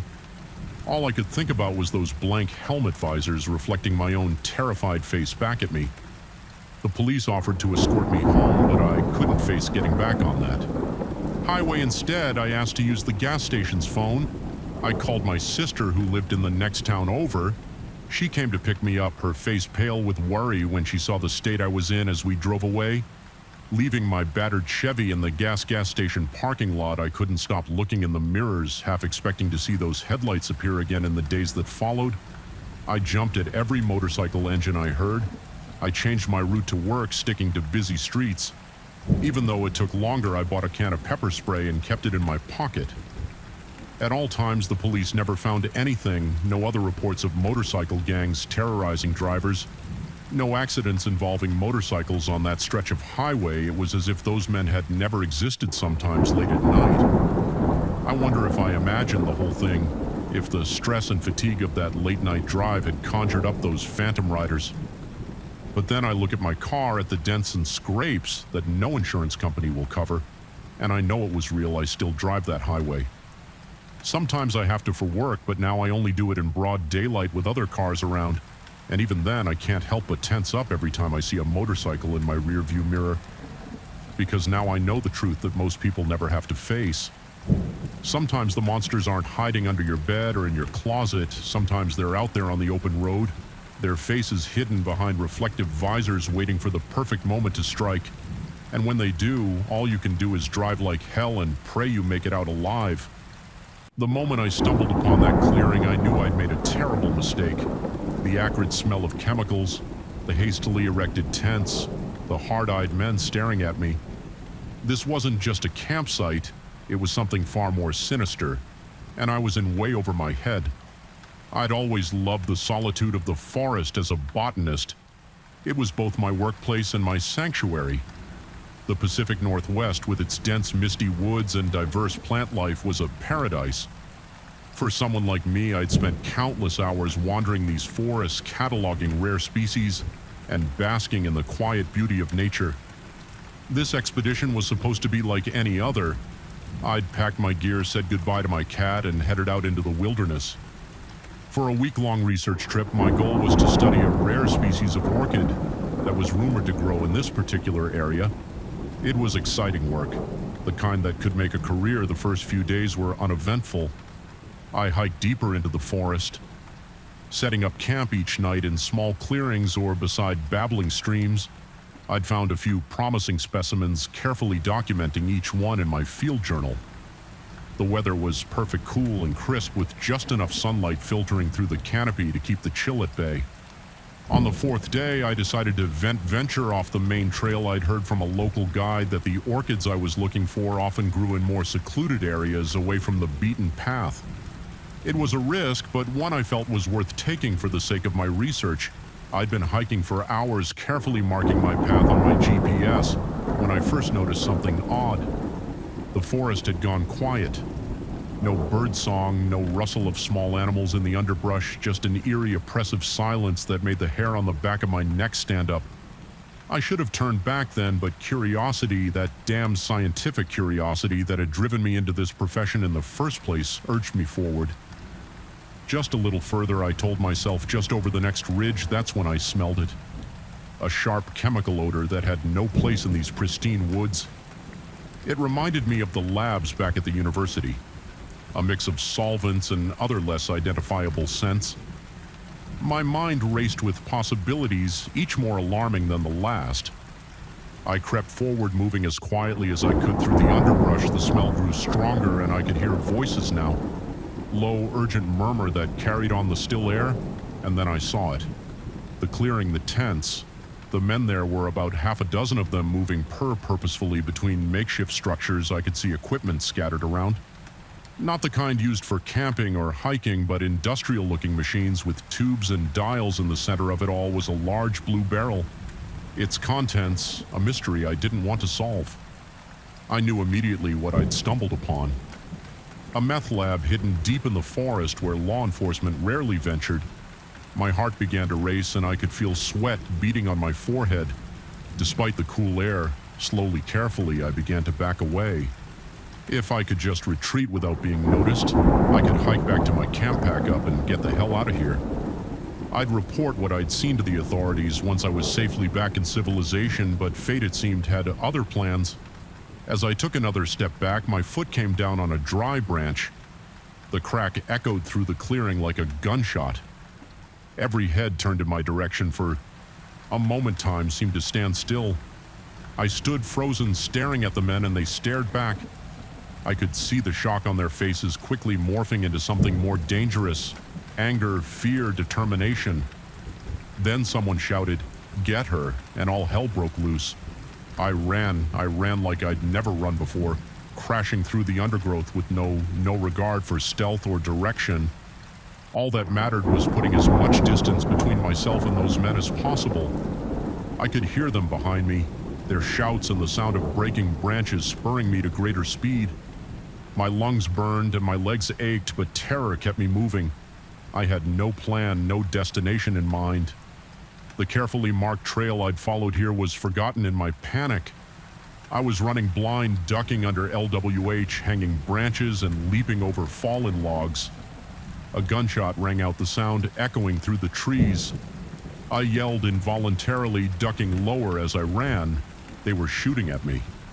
This wasn't just about chasing away an unwanted witness anymore. These men were willing to kill to protect their operation. I don't know how long I ran. Time, lost all meaning in the frantic flight through the forest, but eventually I realized I couldn't hear my pursuers anymore. The forest was quiet again, save for the sound of my own ragged breathing. I slowed to a stop, legs trembling with exertion and fear. Leaning against a tree, I tried to catch my breath and take stock of my situation. I was lost. That much was certain in my panic. I'd left the trail far behind and I had no idea which direction would lead me back to my camp or to safety. My backpack was still at my campsite along Ong with most of my supplies. All I had on me was my field journal, a water bottle, and a small first aid kit. It wasn't much to survive on, especially if I was going to be out here for days. As my breathing slowed, I became aware of a stinging sensation on my arm. Looking down, I saw a long scratch, probably from a branch I'd run into during my escape. It was bleeding sluggishly, but didn't look too serious. Still, I cleaned and bandaged it as best I could with my limited supplies. Night was falling, the forest growing darker by the minute. I knew I needed to find shelter, but the thought of stopping, of making myself vulnerable, sent a fresh wave of panic through me. What if they were still out there searching? In the end, exhaustion made the decision for me. I found a dense thicket, crawled inside, and curled up as small as I could make myself. Sleep was impossible, but I dozed fitfully. Jerking awake at every sound, the next few days were a blur of hunger, fear, and desperate attempts to find my way back to civilization. I walked during the day, trying to follow the sun and hoping it would lead me east towards the ranger station. I knew it was somewhere in that direction. At night, I hid, too terrified to light a fire. Even as the temperature dropped, I rationed my water carefully, but it ran out on the second day. After that, I drank from streams when I could find them, praying I wouldn't get sick. Hunger was a constant companion, a gnawing ache in my belly that I tried to ignore. On the third day, I thought I heard the distant sound of a helicopter. I ran towards the noise, waving my arms and shouting, but the sound faded before I could reach a clearing. I collapsed to the ground, sobbing with frustration and fear. It was on the fourth day that I finally saw something that gave me hope. A trail marker, weathered and half hidden by foliage, but unmistakably man-made. I nearly wept with relief. Following the markers, I eventually found my way to a wider trail, and from there to a fire road I was limping by. Then my feet blistered and sore, my body weak from lack of food and sleep. But the sight of that road gave me a surge of energy. I followed it, moving as quickly as I could manage. As the sun was setting, I heard the most beautiful sound in the world, a car engine. Moments later, a Forest Service truck came around the bend. I stumbled into the middle of the road, waving my arms frantically. The ranger who picked me up was shocked by my appearance and my story. He radioed for backup immediately, and soon I was being whisked away to safety, wrapped in a blanket in the back of his truck. The aftermath was a whirlwind of police interviews, medical checkups, and debriefings with my university. The meth lab was found and dismantled, though the men operating it had long since fled. My research was put on hold indefinitely as I recovered from my ordeal. It's been months now, and I still haven't gone back into the deep forest. The thought of those quiet woods once so comforting now fills me with dread.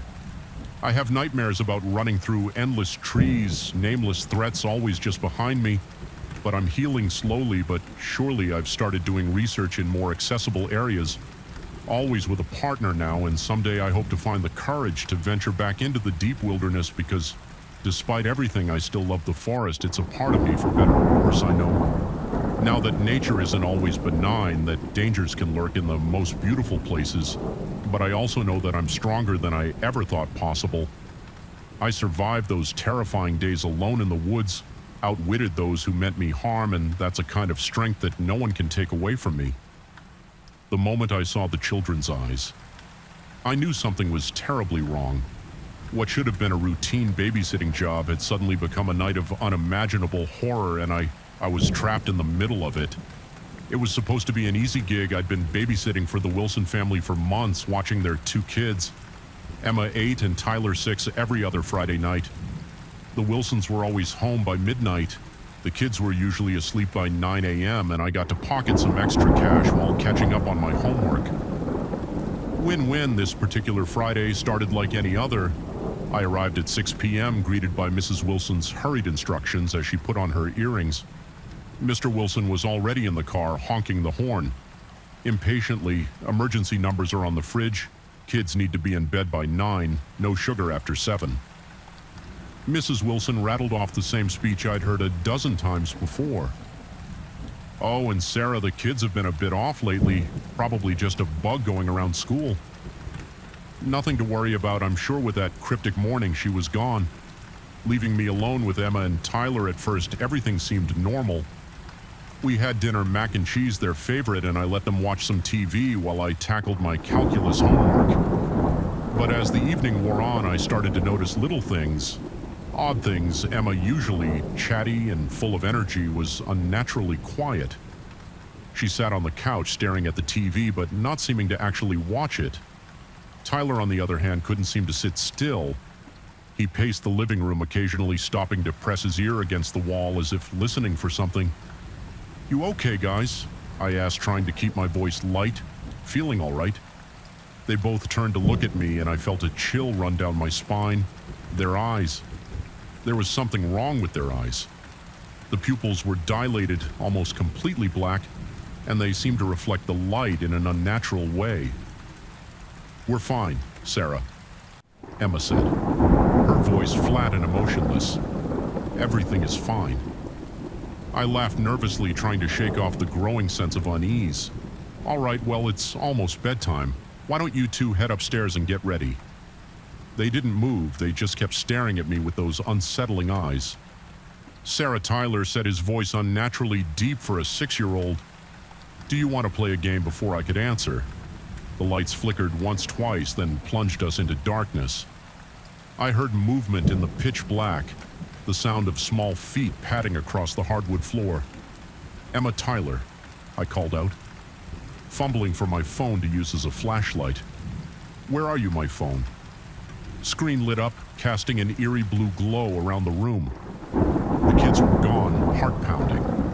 I made my way to the kitchen to find the circuit breaker. As I passed the bottom of the stairs, I heard a giggle from above. It didn't sound like Emma or Tyler. It sounded wrong. I found the breaker box and flipped the switches. The lights came back on, and I breathed a sigh of relief. But the relief was short-lived. As I turned back towards the living room, I saw something that made my blood run cold on the wall. Written in what looked horribly like blood were the words, "Come play with us." Sarah, this had to be a prank, right? Some elaborate joke the Wilsons were playing on me, but even as I thought it, I knew it wasn't true. The fear I felt was too real, too primal. I ran to the front door, thinking only of escape, but it wouldn't open. The knob turned, but it was like something on the other side was holding it shut. "Emma Tyler?" I shouted, my voice cracking with panic. "This isn't funny. Come out right now." In response, I heard that same wrong giggle, this time coming from the kitchen. I spun around, and there they were standing side by side in the doorway, but they didn't look like Emma and Tyler anymore. Their skin was pale, almost translucent, with dark veins visible beneath the surface. Their mouths were stretched into impossible grins, revealing rows of sharp-pointed teeth. And their eyes, God, their eyes were completely black now, like bottomless pits. "What's wrong, Sarah?" Emma asked, her voice a raspy parody of her usual childish tone. "Don't you want to play?" I backed away, my mind reeling. This couldn't be happening. Things like this don't happen in real life, but the terror I felt was undeniably real. "What are you?" I whispered, my back pressing against the locked front door. Tyler cocked his head to the side at an unnatural angle. "We are hungry, Sarah, so very hungry, and you smell delicious." They began to move towards me, their movements jerky and uncoordinated, like marionette controlled by an unskilled puppeteer. I looked around frantically for a weapon, anything I could use to defend myself. My eyes fell on the umbrella stand next to the door, grabbed an umbrella, holding it out in front of me like a sword.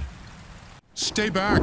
I yelled. Trying to sound braver than I felt, they paused, looking at each other with those terrible black eyes. Then in perfect unison, they began to laugh.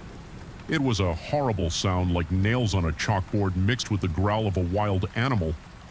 I took advantage of their momentary distraction to make a run for the stairs. If I could get to the second floor, maybe I could find a window to escape from. I took the stairs two at a time, the children's laughter echoing behind me. I burst into the master bedroom, slamming the door shut and pushing a heavy dresser in front of it. Panting, I ran to the window and tried to open it. It was stuck. I grabbed a lamp from the bedside table and smashed the glass. Not caring about the cuts I got on my hands as I was about to climb out, I heard a sound that made my heart stop. From the other side of the bedroom door came a soft sing-song, voice Sarah. "Oh, Sarah, why do you run? The fun has only just begun." The dresser began to move inch by inch, as if pushed by an invisible force. I knew I was out of time. I climbed out onto the roof, the sharp edges of the broken window tearing at my clothes. The ground looked impossibly far away, but I knew I had no choice behind me. I could hear the bedroom door creaking open. I jumped. The fall seemed to last forever. Then I hit the ground, pain exploding through my leg as I landed awkwardly, but adrenaline kept me moving. I limped as fast as I could towards the street, not daring to look back. I made it to the neighbor's house, pounding on their door and screaming for help. The porch light came on, and I heard the sound of locks being undone as the door opened. I risked a glance back at the Wilson house. Emma and Tyler stood in the upstairs window, their black eyes fixed on me, those terrible grins still plastered on their faces. Then, as the neighbor pulled me inside, they vanished. The police came, of course. They searched the house, but found nothing out of the ordinary. No blood on the walls, no broken window. Emma and Tyler were asleep in their beds, seemingly normal. The Wilsons came home confused and concerned. No one believed my story. How could they? It sounded insane. Even to me, they chalked it up to stress, maybe an adverse reaction to some medication. I was sent home with a sprained ankle and a recommendation for a good therapist, but I know what I saw. I know what happened that night was real. I quit babysitting after that. I couldn't bear the thought of being alone with children again. My friends think I'm overreacting, that I'm letting one bad experience ruin something I used to love. But they didn't see what I saw. They didn't feel the terror. I felt sometimes late at night. I still hear that wrong giggle in my dreams. I see those black eyes staring at me from the darkness. And I wonder, what if it happens again? What if next time there's no escape? I don't have answers. All I know is that the world is darker and more dangerous than I ever imagined, and somewhere out there, two children with black eyes and sharp teeth are waiting hungry for their next victim. So if you're ever babysitting and something feels off, if the children start acting strange or their eyes seem a little too dark, don't wait. Don't try to rationalize it. Just run as fast and as far as you can because you never know when a normal night of babysitting might turn into a nightmare. The first time I saw my neighbor drag a suspiciously human-shaped bag into his basement, I told myself it was just my imagination running wild. By the third time, I knew I was living next door to a monster. It all started on a perfectly ordinary Tuesday evening. I had just moved into my new rental home in a quiet suburban neighborhood, eager for a fresh start. After a messy breakup, the house was a bit old and creaky, but it had character and, more importantly, it was affordable. I was unpacking boxes in the living room when I first noticed him. My new neighbor, he was a tall, thin man with graying hair and wire-rimmed glasses from my window. I watched as he methodically mowed his perfectly manicured lawn. There was something off about the way he moved, too precise, too controlled, but I brushed it off. After all, I'd always been prone to overthinking that night. As I was drifting off to sleep, I heard a strange noise, a sort of dragging sound followed by a heavy thud. Curious, I peeked out my bedroom window in the dim glow of the streetlight. I saw my neighbor struggling with what looked like a large, heavy bag. He was pulling it towards his basement door for a moment. Just a split second, really. I could have sworn I saw the bag move, but then he disappeared into the basement, and I convinced myself it was just a trick of the light. Probably just taking out some old garbage. I reasoned nothing to worry about the next morning. Everything seemed normal. I saw my neighbor leaving for work, briefcase in hand, looking every bit the respectable suburban professional. He even waved at me as he got into his car. I waved back, feeling a bit foolish for my late-night imaginings. But then it happened again and again, always late at night. Always when he thought no one was watching. The same routine, the dragging sound, the struggle with the bag, the disappearance into the basement, and each time I became more and more certain that what I was seeing wasn't normal, I started paying closer attention to my neighbor. His name was Harold. I learned from our brief interactions over the fence. He was polite, if a bit reserved. He worked as an accountant in the city. He kept to himself mostly, but that wasn't unusual in this neighborhood. But the more I watched, the more I noticed little things that didn't quite add up, like how his trash cans were always nearly empty on collection day, despite him living alone, or the strange chemical smell that sometimes wafted from his property late at night, or the way he would sometimes stand in his backyard staring into the distance with an unsettling intensity. I knew I should go to the police, but what would I tell them? That my seemingly normal neighbors sometimes dodged heavy bags into his basement at night, that I had a bad feeling about him. They'd think I was crazy, or worse, a nosy neighbor causing trouble. So I did the next best thing. I started investigating on my own. I know it sounds insane, but I couldn't just sit back and do nothing. Not when I was convinced something terrible was happening right next door. I began by keeping a detailed log of Harold's comings and goings. I noted the times he left for work, when he returned, and most importantly, when those late-night trips to the basement occurred. I even invested in a pair of binoculars for better nighttime viewing. If anyone had seen me, they would have thought I was the crazy one. As the weeks passed, a pattern emerged. The basement trips always happened on Friday nights, usually around 2 a.m., and they were always preceded by Harold returning home much later than usual, often in a car I didn't recognize. One night, emboldened by my observations and fueled by a mixture of fear and morbid curiosity, I decided to get a closer look. I waited until I saw Harold's car pull out of the driveway, then crept over to his property. The basement windows were at ground level, partially obscured by overgrown shrubs. I pushed the branches aside, my heart pounding so loudly I was sure someone would hear it. Pressing my face against the cool glass, I peered inside. What I saw haunts me to this day. The basement was immaculately clean, almost clinically, so bright fluorescent lights illuminated a space that looked more like a laboratory than a typical suburban basement. There were tables covered in equipment I couldn't identify, shelves lined with jars of mysterious substances, and in the center of it all, a large metal table with straps attached. But it was what was on the walls that truly terrified me. Photos, dozens of them, each showing a different person, men and women of various ages. Some of the photos were crossed out with angry red marks. I stumbled back, my mind reeling. This was evidence, real concrete evidence, that something horrific was happening in that basement. I had to do something. I ran back to my house fumbling with my phone to call 911. But just as I was about to dial, headlights swept across my living room. Harold was back. Panic seized me. What if he had seen me? What if he knew that I knew I couldn't call the police now? Not with him right there. He'd hear the sirens. He'd know it was me, so I waited watching through my window as Harold got out of his car. He was carrying something, a bag, just like all the other times, but this time I knew what was in it, or rather who. I felt paralyzed with fear. I wanted to run out there to stop him somehow, to save whoever was in that bag, but I was terrified. What if he overpowered me? What if I became his next victim? So I did the only thing I could think of. I turned on every light in my house. I cranked up my TV volume as loud as it would go. I made as much noise as possible, hoping to disrupt whatever he had planned. It worked, sort of. Harold hesitated, looking towards my house with a mixture of confusion and anger. Then, instead of heading to the basement, he dragged the bag around to his garage. I kept up the noise all night. Not daring to sleep when morning came, I was exhausted but determined I had to end this one way or another. As soon as I thought it was late enough, I called the police. I told them everything about the bags, the basement, the photos on the wall. I must have sounded like a mad woman, but something in my voice must have convinced them to at least check it out. The next few hours were a blur. Police cars descended on our quiet street. I watched from my window as they knocked on Harold's door, as they let him out in handcuffs, as they brought in dogs to search the property.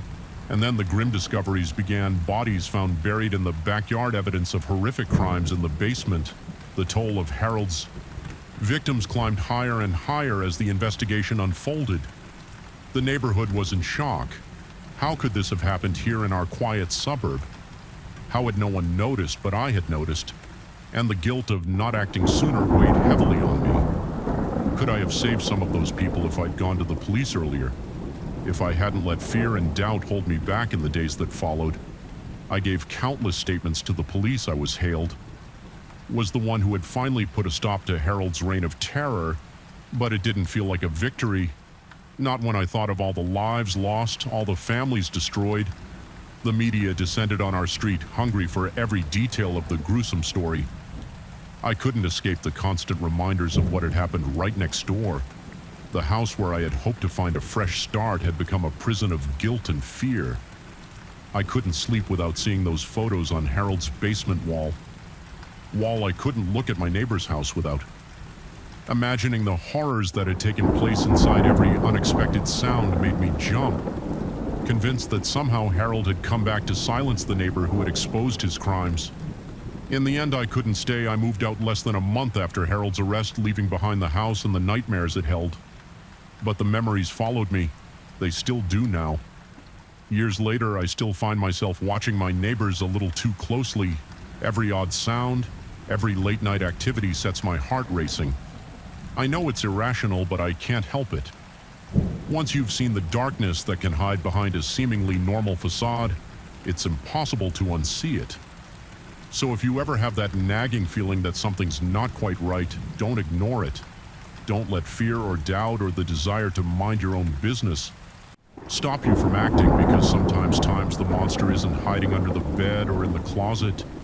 Sometimes it's right next door, mowing its lawn and waving hello, and by the time you realize it, it might be too late. The moment their headlights filled my rearview mirror, I knew this wasn't going to be an ordinary drive. Little did I know those glaring beams would lead me down a road of terror I never thought existed outside of nightmares. It was supposed to be a simple road trip. Just me, my beat-up Honda Civic, and 300 miles of open highway between me and my sister's wedding.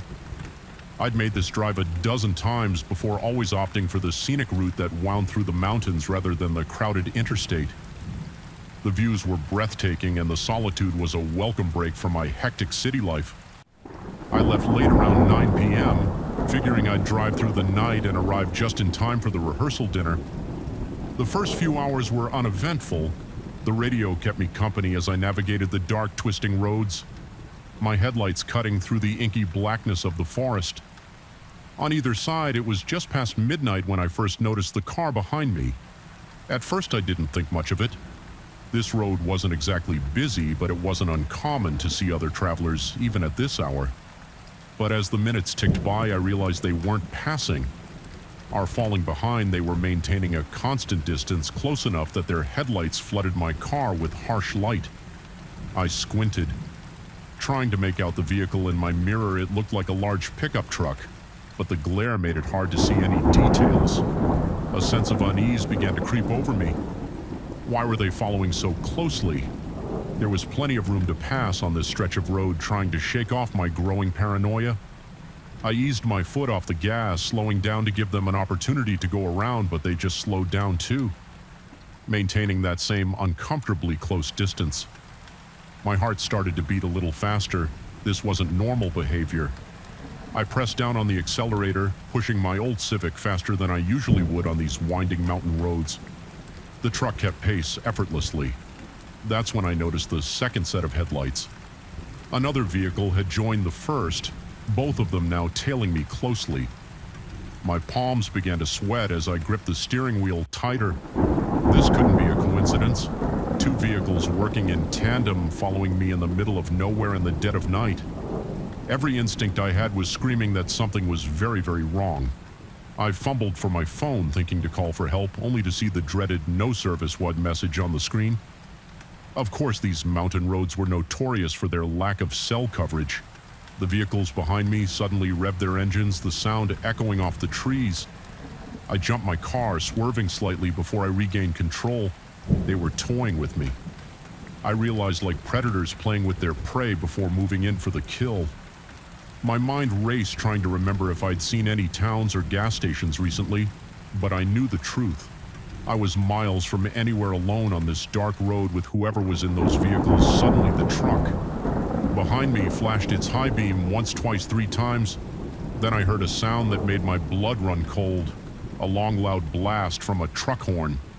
It wasn't a greeting or a warning, it sounded like a signal. The second vehicle, which I could now see was some kind of SUV, suddenly accelerated. It pulled alongside my car, pacing me. I risked a glance over, but the windows were tinted dark. I couldn't see who was driving. Then, without warning, the SUV swerved towards me. I yanked the wheel hard, barely avoiding a collision. My tires screeched as I fought to keep control, heart pounding so hard I could hear it over the roar of engines. They were trying to run me off the road. Panic surged through me. This wasn't just harassment anymore. These people, whoever they were, meant to hurt me or worse. I floored the accelerator, pushing my poor old car to its limits. The engine whined in protest as the speedometer crept past 80, 90, 100 miles per hour. It was madness to drive this fast on these roads, but I was beyond caring about safety.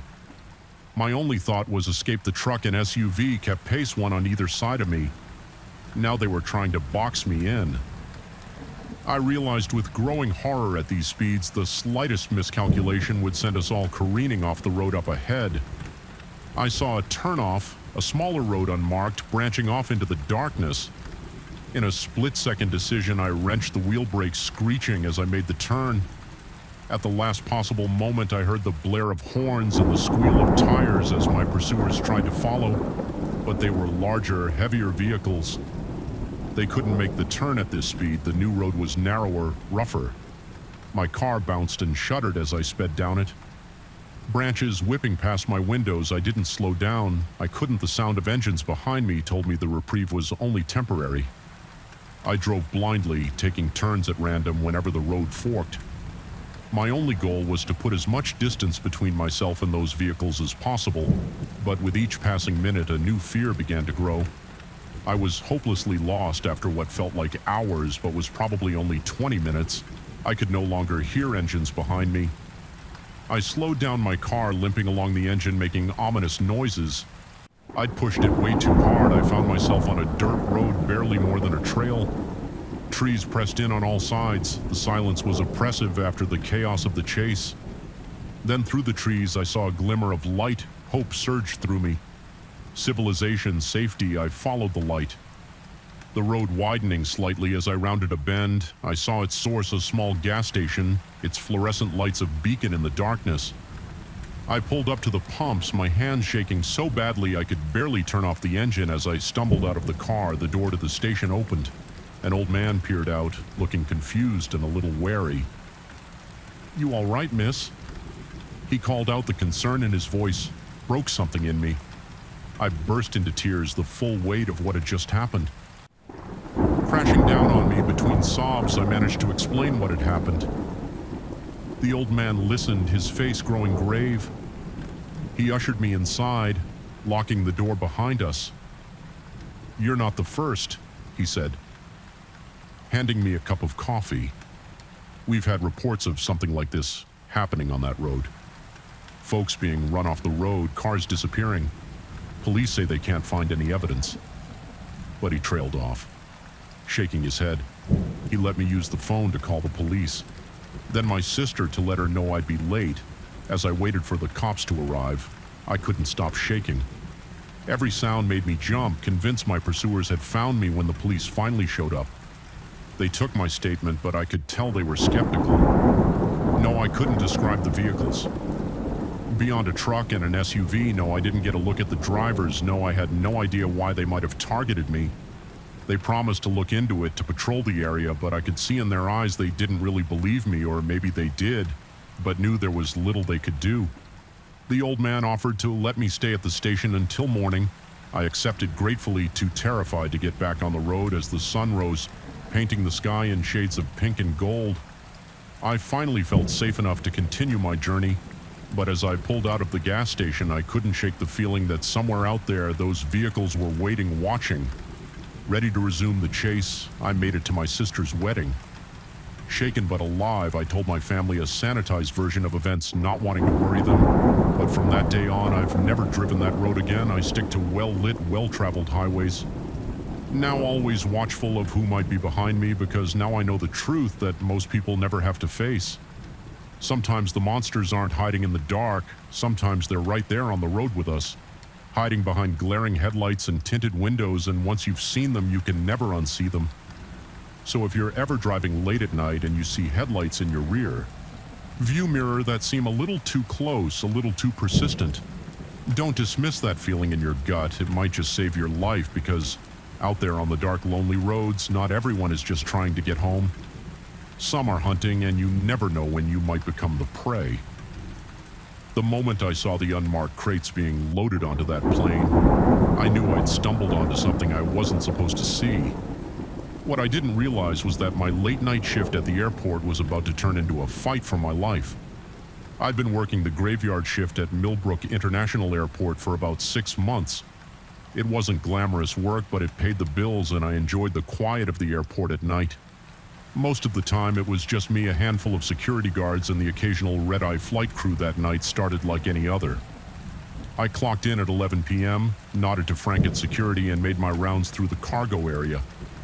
Everything was routine until about 2 a.m., when I heard the unmistakable sound of a plane taxiing. This was odd.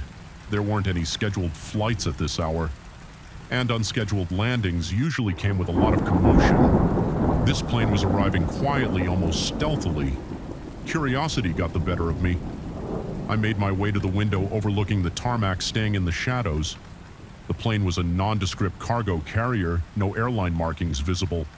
As I watched a group of men emerge from a hangar I thought was empty. They were dressed in dark clothes, moving with purpose. The cargo hold of the plane opened, and the men began unloading in crates, large wooden crates with no markings. My heart started to race. This wasn't normal cargo handling procedure. Every box that goes through this airport is supposed to be logged, labeled, and tracked. These crates were anonymous and visible. I should have walked away, right? Then should have minded my own business and gone back to my rounds, but something kept me rooted to the spot. Watching as crate after crate was unloaded and was away into the hangar, then I saw something that made my blood run cold as one of the men was carrying a crate. He stumbled, the crate hit the ground hard, and the lid popped partially open in the dim light of the tarmac. I saw something glint inside, something that looked horribly like the barrel of a gun. My mind was reeling. Guns being smuggled through our airport. This was big, dangerous stuff. I needed to tell someone time to report this, but as I turned to leave, my elbow knocked against a metal shelf. The clang echoed in the quiet night. I froze on the tarmac, every head turned towards the window where I was hiding. I ducked down, heart pounding, praying they hadn't seen me for a long moment. There was silence. Then I heard voices angry and urgent and the sound of footsteps entering the building. Panic surged through me. I had to get out of there. I scrambled to my feet and ran, not caring about the noise I was making now behind me. I could hear shouts and the sound of pursuing footsteps. I burst out of the cargo area and into the main terminal, my mind racing. Where could I go? Who could I trust? I thought about going to security, but a terrible thought stopped me. What if they were in on it? What if the whole airport was compromised? I ducked into a maintenance closet trying to catch my breath and think I needed to call the police, but my cell phone was in my locker. There was a landline in the office, but that was all the way on the other side of the terminal. As I stood there paralyzed with indecision, I heard voices outside the closet. She couldn't have gone far. Find her, and for God's sake, be quiet about it. We can't afford to draw attention. I held my breath, pressing myself against the wall as footsteps passed by the closet door. Once they faded, I allowed myself to breathe again, but I knew I couldn't stay here. It was only a matter of time before they searched this area. I cracked the door open, peering out into the dimly lit terminal. It seemed clear. Taking a deep breath, I slipped out and began making my way towards the office, staying low and using the check-in counters as cover. I was about halfway there when I heard a shout. There she is. I ran full out, sprinted across the terminal, abandoning any pretense of stealth. I could hear them behind me, their footsteps echoing on the hard floor. I reached the office and slammed the door shut. Fumbling with the lock, my hands were shaking so badly I could barely manage it. I grabbed the phone, punching in 911 as I heard bodies slam against the door. 911, what's your emergency, please? I gasped. I'm at Millbrook International Airport. There are men smuggling weapons. They're trying to. The door burst open. The phone was ripped from my hand. I found myself staring down the barrel of a gun held by a man with cold eyes and a scarred face. That was a very stupid thing to do. He said, his voice calm and terrifying. I was marched out of the office at gunpoint, my arms held tightly by two other men. They took me to the hangar where I'd seen them unloading the crates inside. I saw stacks upon stacks of wooden boxes, enough weapons to supply a small army. A well-dressed man I hadn't seen before approached us. He looked me up and down, his expression a mixture of annoyance and calculation. What do we do with her, boss? The man holding me asked. The well-dressed man sighed. This complicates things we can't afford. Loose ends, but a missing airport employee will raise too many questions. He turned to me. What's your name? Sarah, I said, my voice barely above a whisper. Well, Sarah, you've put us in quite a predicament. I don't suppose I could convince you to forget everything you've seen tonight. I said nothing, too terrified to speak. He nodded as if my silence was answer enough. I thought, not well, we'll have to. He was cut off by the sound of sirens in the distance. Everyone in the hangar froze. Impossible. The scarred man growled. We cut the call before she could give any details. The well-dressed man's eyes narrowed. It seems our friend Sarah here is cleverer than we gave her credit for. He turned to the others. Pack it up now. Leave nothing behind. The hangar erupted into frantic activity. Men were loading crates back onto the plane with remarkable speed. The well-dressed man turned back to me. It seems it's your lucky day, Sarah. We don't have time to deal with you properly. He nodded to the men holding me. Put her in the office. Make sure she can't raise any more alarms. I was dragged back to the office. My arms tied behind my back with duct tape. They shoved me into a supply closet, slamming the door shut. I heard the scrape of something heavy being pushed in front of it from inside the closet. I could hear muffled shouts and the sound of engines roaring to life. The plane was taking off. Then closer, the sound of boots on tile, police radios squawking. Hello, I shouted, my voice hoarse. In here, I'm in here. It felt like an eternity before the door was finally opened. I blinked in the sudden light, looking up into the concerned face of a police officer. The next few hours were a blur of questions and statements. I told them everything I'd seen, everything I'd heard. They seemed to take it seriously, but I could tell they were skeptical. A massive weapon smuggling operation right under their noses. It seemed impossible. As dawn broke, I sat in a small office, a blanket around my shoulders and a cup of coffee in my hands. A detective sat across from me, his face grave. We found evidence of the operation, he said, traces in the hangar fuel records for an unscheduled flight, but the weapons the men you described, they're gone, vanished. I nodded, not really surprised. They'd had plenty of time to cover their tracks. What happens now? I asked. The detective sighed. We'll investigators, of course, but without concrete evidence, it's going to be tough to prove anything. He leaned forward. You should know this goes deep. We've already had calls from people way above my pay grade telling us to drop it. Whatever you saw, whoever those men were, they've got powerful friends. A chill ran down my spine. Am I in danger? He hesitated, then nodded slowly. I think you might be. We can offer you protection, maybe even a new identity if it comes to that, but your life, as you knew it, I'm sorry, but that's over. As I left the airport that morning, squinting in the bright sunlight, I knew nothing would ever be the same. My normal life had been shattered in a single night, replaced by a world of shadows and secrets. I don't work at the airport anymore. I move around a lot, always looking over my shoulder because I know the truth now. I've seen behind the curtain, glimpsed the dark machinery that moves beneath the surface of our world. And I know that somewhere out there, those men are still operating, still smuggling, still killing, and they haven't forgotten about me. The night shift worker who saw too much and lived to tell the tale. At least for now, so if you're ever working late in an airport or anywhere else and you see something that doesn't seem quite right, think carefully before you act, because once you step into the shadows, there's no stepping back into the light. The night shift never really ends. It just gets darker. The moment I saw the blood-stained tent, I knew my peaceful hiking trip had just become a nightmare. What I didn't realize was that I was about to become the prey in a twisted game of cat and mouse. It was supposed to be a solo weekend getaway, just me and the great outdoors. I'd been planning this trip for months, meticulously mapping out my route through the Cascade Mountains as an experienced hiker. I wasn't worried about the solitude. In fact, I was looking forward to it. The first day went exactly as planned. I covered good ground. The weather was perfect and the views were breathtaking as the sun began to set. I found a nice clearing to set up camp. I had just finished my freeze-dried dinner when I decided to take a short evening walk to stretch my legs before turning in. That's when I saw it about a quarter mile from my campsite, partially hidden. Behind some trees was another tent. At first I thought nothing of it. Other hikers weren't uncommon in these parts, even if I hadn't expected to run into anyone this far off the main trail. But as I got closer, I realized something was wrong. The tent was in disarray.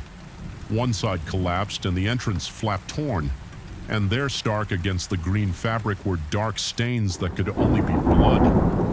My heart started racing.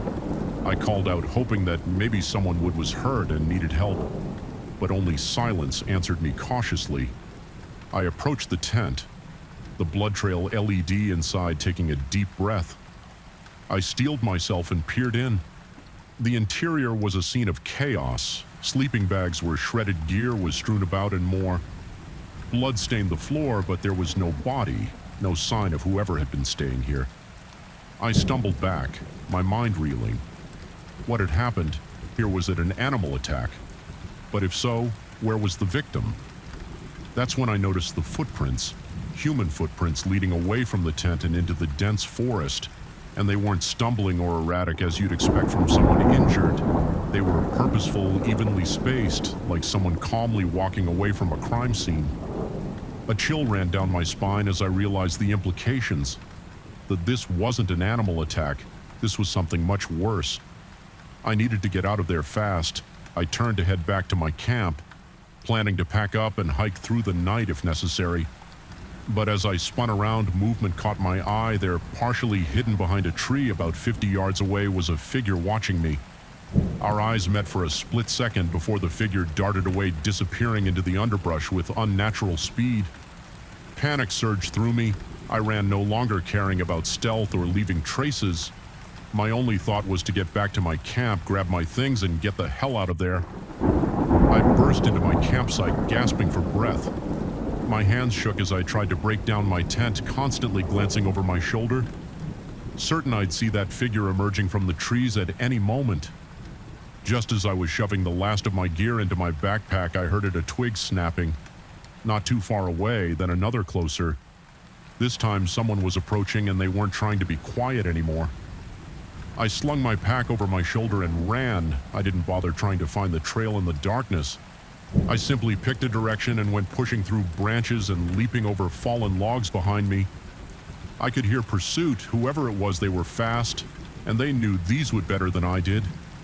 I ran until my lungs burned, until each breath felt like fire in my chest. But the sounds behind me never faded. If anything, they were getting closer in my panic. I lost all sense of direction. I had no idea where I was or which way would lead me back to civilization. All I knew was that I had to keep moving. As I crashed through a thick patch of undergrowth, my foot caught on a root. I went down hard, tumbling down a steep incline. I rolled and slid, unable to stop myself, branches whipping at my face and arms. Finally, I came to a stop at the bottom of the hill. I lay there for a moment, dazed and winded as I struggled to my feet. I realized I'd lost my backpack in the fall, all my supplies, my map, my emergency beacon gone.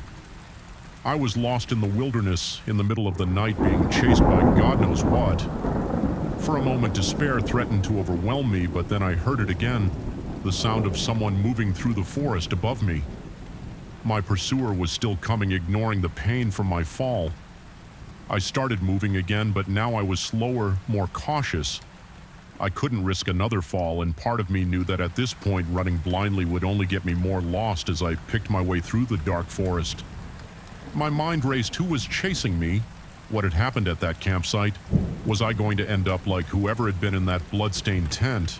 Hours passed, or maybe it was minutes time. Lost all meaning in the darkness of the forest.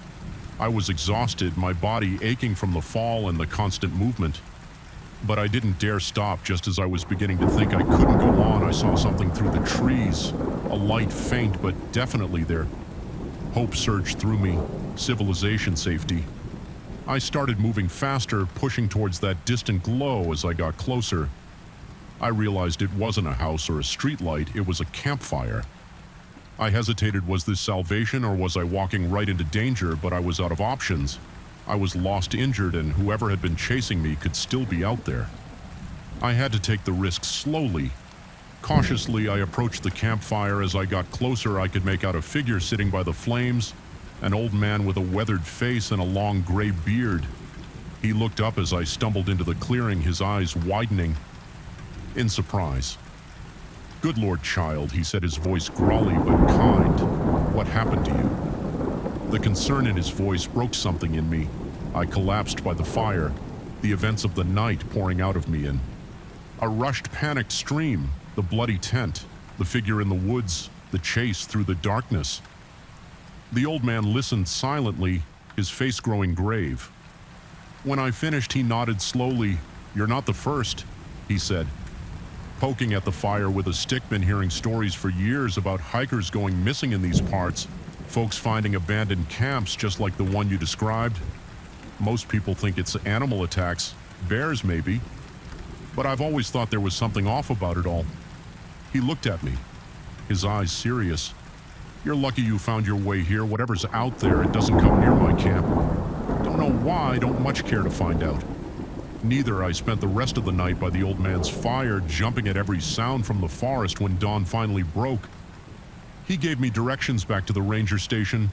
"Be careful," he warned as I prepared to leave. "Just 'cause the sun's up don't mean you're safe. Whatever's out there, I don't much care about day or night." The hike back was tense, every rustle in the undergrowth making me flinch, but I made it to the ranger station without incident. I reported what I'd seen, but I could tell from their faces they didn't really believe me. They sent out a search party, but they never found the bloody tent or any sign of what had happened. It's been years since that night, but I still have nightmares about it. In my dreams, I'm running through an endless dark forest, always with the sense of something right behind me, reaching out with blood-stained hands.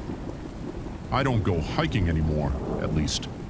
Not alone. The wilderness has lost its appeal for me, because now I know the truth that most people never have to face. Sometimes the real monsters aren't the animals in the woods. Sometimes they walk on two legs and hunt with a purpose that no mere beast could match. So if you're ever out in the wilderness and you come across an abandoned campsite, or if you feel eyes watching you from the trees, Don't ignore that feeling in your gut. It might just save your life. Because out there in the deep dark woods, not everyone is just enjoying nature. Some are hunting, and you never know when you might become the prey. The moment his hand closed around my wrist, I knew I'd made a terrible mistake. What had started as a night of music and freedom at the festival had suddenly become a nightmare, and I was being pulled deeper into the darkness. With each passing second, I'd been looking forward to the Sunburst Music Festival for months. 3 days of non-stop music dancing and escape from the mundane realities of my everyday life. I'd saved up, bought my ticket, and convinced my best friends Jess and Mike to come along. It was going to be the highlight of our summer. The first day was everything I'd hoped for. The energy was electric, the music pulsing through my body making me feel more alive than I had in years. Jess, Mike, and I danced until our feet ached, laughed until our sides hurt, and marveled at the sea of people all there for the same reason to lose themselves in the music. It was during a set by my favorite DJ that things started to go wrong. The crowd was massive, everyone pressed together, moving as one to the thunderous beat and the chaos. I got separated from Jess and Mike at first. I wasn't too worried we'd agreed on a meeting spot for situations like this. I figured I'd find them there after the set, but as I tried to make my way through the crowd, I felt disoriented. The press of bodies seemed suffocating. The music too loud, the flashing lights disorienting. That's when I felt a hand on my shoulder. I turned to see a guy about my age, tall with dark hair and kind eyes. He smiled, leaning in close so I could hear him over the music. "You okay?" he shouted. "You look a little lost." I nodded. Grateful for the concern, I got separated from my friends. I yelled back. He nodded in understanding. "I can help you find them if you want." I'm Tom, by the way. I hesitated for a moment. My parents had always warned me about strangers, but this was a music festival. Everyone was a stranger here, and Tom seemed genuinely nice. Plus, I reasoned we were surrounded by thousands of people. What could go wrong? "I'm Sarah," I replied, "and yeah, that would be great." "Thanks." Tom took my hand to avoid losing me in the crowd, he said, and began leading me through the mass of dancing bodies. I noticed we were moving away from the main stage towards the outskirts of the festival grounds. "Where are we going?" I asked, having to shout to be heard over the music. "It's too crowded here." Tom replied, "We'll have a better chance of spotting your friends from the hill over there." It made sense, so I followed. As we got further from the main crowd, the music became a distant thrum. The festival lights didn't reach this far, and the darkness pressed in around us. A tendril of unease began to curl in my stomach. "Maybe we should go back," I suggested, "and my friends are probably looking for me." Tom's grip on my hand tightened just a little further. He insisted. "Trust me, that's when I saw them." 2 other men, lurking in the shadows near a cluster of trees. They straightened as we approached, and I saw one of them smile. It wasn't a friendly smile. Fear shot through me like an electric current. I tried to pull my hand away, but Tom's grip was like iron. "Let go of me," I demanded, panic rising in my voice. Tom turned to me, and the kindness I'd seen earlier was gone from his eyes. In its place was something cold and predatory now. Now he said, his voice low and menacing, "Don't make a scene you wouldn't want to ruin. Everyone's good time, would you?" I opened my mouth to scream, but before I could stood, one of the other men was behind me. A hand clamped over my mouth. I struggled, kicking and thrashing, but they were too strong. Feisty one, isn't she? The third man chuckled. "This is going to be fun." Terror consumed me. This couldn't be happening. Not here, not now, not to me. They started dragging me towards a van I hadn't noticed before, parked just beyond the tree line. My mind raced. Once they got me in that van, it would be over. I had to do something, anything, in desperation. I went limp, letting my full weight drop. Suddenly it caught them by surprise. The man holding me stumbled, his grip loosening just enough for me to wrench free. I ran faster than I ever had in my life. My heart pounding so hard I thought it might burst from my chest. I could hear them behind me shouting, their footsteps pounding on the grass. I screamed as I ran, hoping anyone would hear me over the distant music. Help, somebody help me. I risked a glance back and saw Tom gaining on me, his face contorted with rage. I pushed myself harder, my lungs burning, my legs aching. Suddenly, I broke through the tree line and found myself back at the edge of the festival. The lights, the noise, the crowd, it all hit me at once like a wave of relief. "Help," I screamed again, running towards the nearest group of people. "Please help me." A security guard turned at the sound of my voice. He must have seen the terror on my face, or maybe he saw my pursuers because he immediately started towards me. Hand going to his radio, I reached him gasping for breath, tears streaming down my face. They tried to, I couldn't get the words out. The guard put a protective arm around me, speaking rapidly into his radio. I turned to see Tom and his friends skid to a stop at the edge of the crowd. For a moment our eyes met, then they turned and melted back into the darkness. What followed was a blur. Police interviews, a trip to the hospital for a checkup, tearful reunions with Jess and Mike. I gave the best descriptions I could of Tom and the others, but I knew the chances of finding them were slim. They had planned this, had probably done it before the thought made me sick. The festival continued around us, the music and laughter a surreal backdrop to the nightmare. I just lived through. Jess and Mike wanted to leave immediately, but something made me stay. I needed to see it through, to not let them take this experience from me completely. For the rest of the weekend, I stayed close to my friends, jumping at every shadow, scrutinizing every face in the crowd. I kept thinking I saw Tom, kept feeling phantom hands grabbing at me, but slowly as the hours passed and the music played on, I began to feel something else. Strength, resilience. I had faced the worst and survived. I had fought back and escaped on the last night of the festival as the final act took the stage. I stood with Jess and Mike, our arms around each other as the music swelled around us. I felt tears on my cheeks, but they weren't tears of fear or sadness. They were tears of relief, of gratitude, of determination. I knew the road ahead would be hard. There would be nightmares, therapy sessions, days when the fear would threaten to overwhelm me. But in that moment, surrounded by thousands of people, all united by music, I made a promise to myself I wouldn't let this experience twine me. I wouldn't let Tom and men like him win. As the last notes faded and the crowd erupted in cheers, I cheered too, for the music, yes, but also for myself, for my strength, my survival, my future.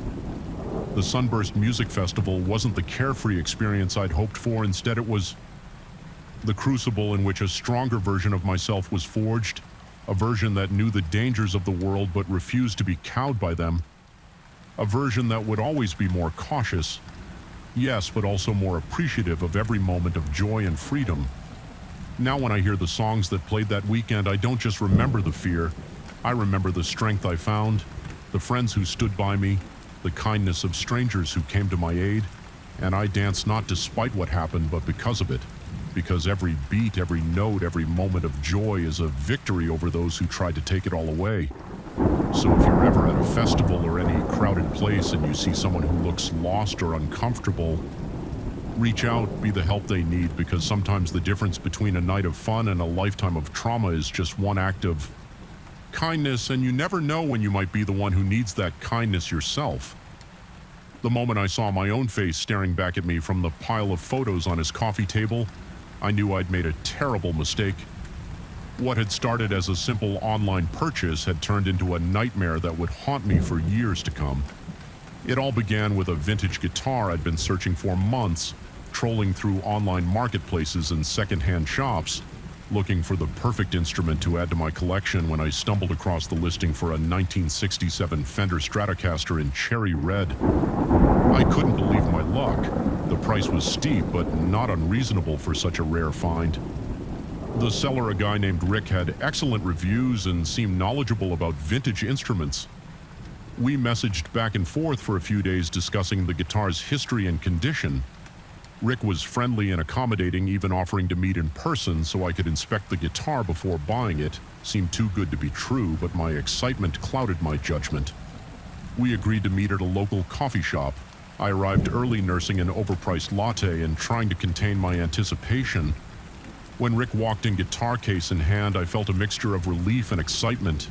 He looked normal enough, mid-40s, average height and build, with a friendly smile that put me at ease. The guitar was everything I'd hoped for and more. The wear on the fretboard told stories of countless gigs played, while the paint had faded to a perfect vintage patina when I strummed a chord. The sound was pure magic. I was in love. We completed the transaction right there in the coffee shop as I handed over the cash. Rick's hand lingered on mine for just a moment too long. I brushed it off as nothing too focused on my new acquisition to pay it much mind. "Enjoy it," Rick said as we parted ways. "I'm sure I'll be seeing you around." I should have noticed the odd emphasis he placed on those words, but I was too busy imagining myself playing this beautiful instrument to pay attention to the warning signs. The next few days were a blur of joy. I spent every free moment playing the guitar, marveling at its tone and the way it felt in my hands. I even started writing a new song inspired by my new musical companion. It was about a week after the purchase that I first noticed something was off. I was walking home from work when I got the distinct feeling I was being watched. I glanced over my shoulder, but the street behind me was empty. Still, the sensation lingered that night. I could have sworn I saw a figure standing across the street looking up at my apartment window, but when I blinked, they were gone.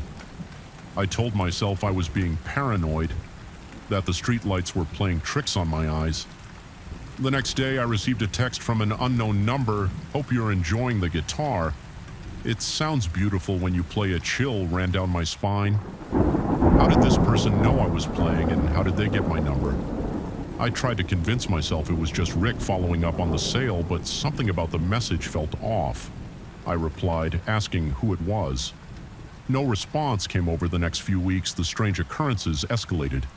More texts from unknown numbers, always commenting on things I'd done or places I'd been. I started noticing the same car parked on my street day after day. Once I could have sworn I saw someone duck behind a tree. As I was leaving my apartment, I was starting to feel like I was losing my mind.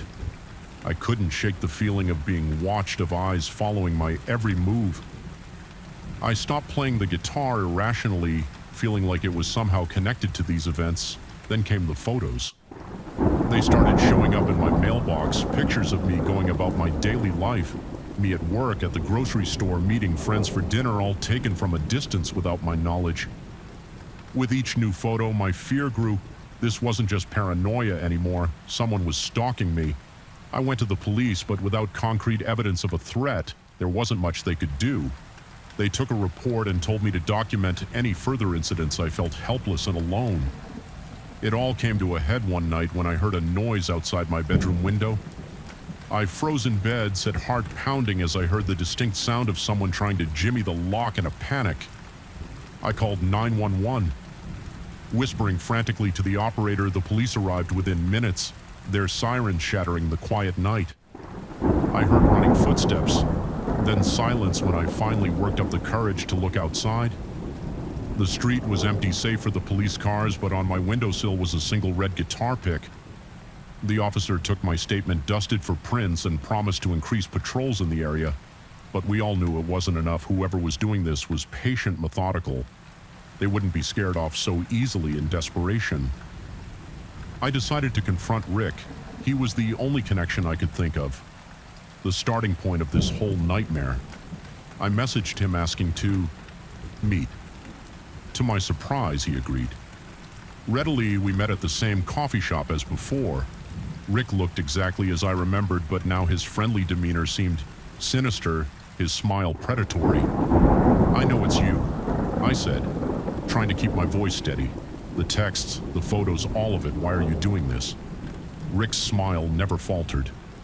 "I'm afraid I don't know what you're talking about," he said, his voice dripping with false concern. "Are you feeling all right?"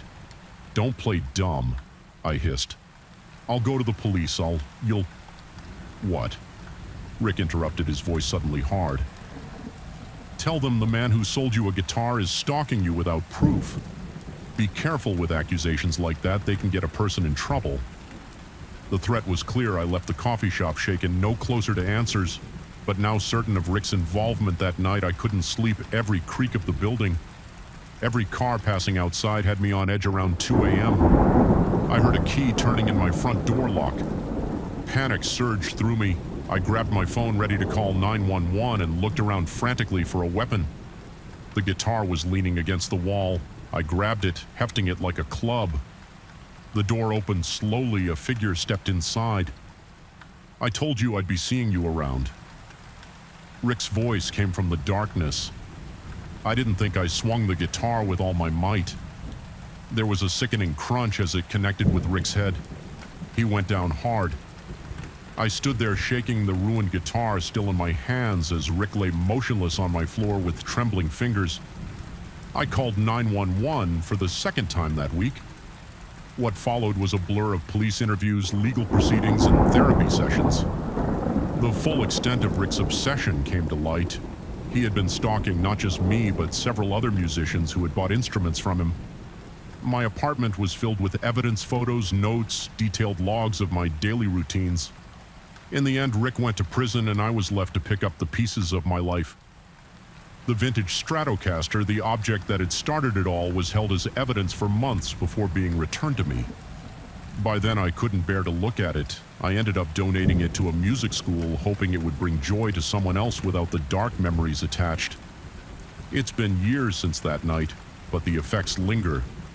I still check over my shoulder when I walk down the street.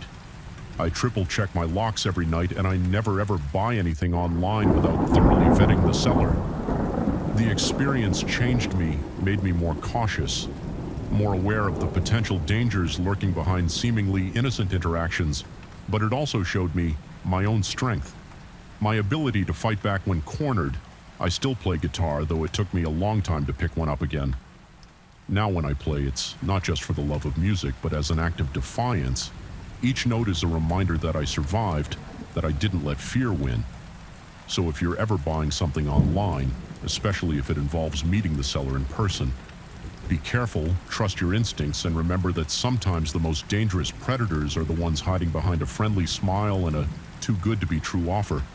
Because you never know when a simple purchase might turn into a fight for your safety, your sanity, and your life. The moment I saw the blinking red light in the corner of the bedroom, I knew my peaceful getaway had turned into a living nightmare. What I didn't realize was that this discovery was just the beginning of a terrifying game of cat and mouse that would push me to my limits. I'd been looking forward to this cabin retreat for months after a grueling year at work. I needed some time alone to decompress and recharge when I found the listing for a secluded cabin in the woods. It seemed perfect. The photos showed a cozy interior, a wraparound porch with a stunning view of the mountains, and best of all, no Wi-Fi or cell service, a true escape from the world. The drive up was beautiful, winding through forests that were just starting to show the first hints of fall color. As I pulled up to the cabin, I felt the stress of the past year starting to melt away. The cabin was everything the listing had promised, and more rustic but comfortable, with a well-stocked kitchen and a fireplace that looked perfect for chilly evenings. I spent the first day hiking, exploring the trails around the property. The silence was intoxicating, broken only by the sound of birds and the crunch of leaves under my boots. That night I made a simple dinner and settled in front of the fire with a book, feeling more relaxed than I had in years. It wasn't until the second night that things started to feel off. I was getting ready for bed when I noticed something strange, a tiny red light blinking steadily in the corner of the bedroom. At first I thought it might be some kind of smoke detector, but as I got closer, my blood ran cold. It was a camera. My mind raced. How long had it been there? Who put it there? And most terrifyingly, who was watching? I searched the rest of the cabin. In a panic, my heart pounding, I found two more cameras. One in the living room disguised as a knot in the wooden beams, and another in the bathroom hidden in the heating vent. The idea that someone had been watching my every move made me feel violated, exposed. I wanted to run to get in my car and drive as far away as possible, but it was the middle of the night, and the road down the mountain was treacherous. Even in daylight, I was trapped at least until morning. I didn't sleep that night. I sat in the living room, a kitchen knife clutched in my hand, jumping at every creak and groan of the old cabin. As the first light of dawn broke through the windows, I made a decision. I wasn't going to be a victim. I was going to find out who was behind this and make them pay. I started by disabling the cameras, covering them with duct tape I found in a kitchen drawer. Then I began searching the cabin more thoroughly, looking for any clues about who might own it. In a desk in the study, I found a stack of old papers. Most were mundane utility bills, renovation receipts. But at the bottom of the pile was something that made my skin crawl. A notebook filled with handwritten entries. As I flipped through it, I realized with growing horror that it contained detailed observations of previous guests, what they did, what they ate, even transcriptions of private conversations. This wasn't just voyeurism, this was something much more twisted.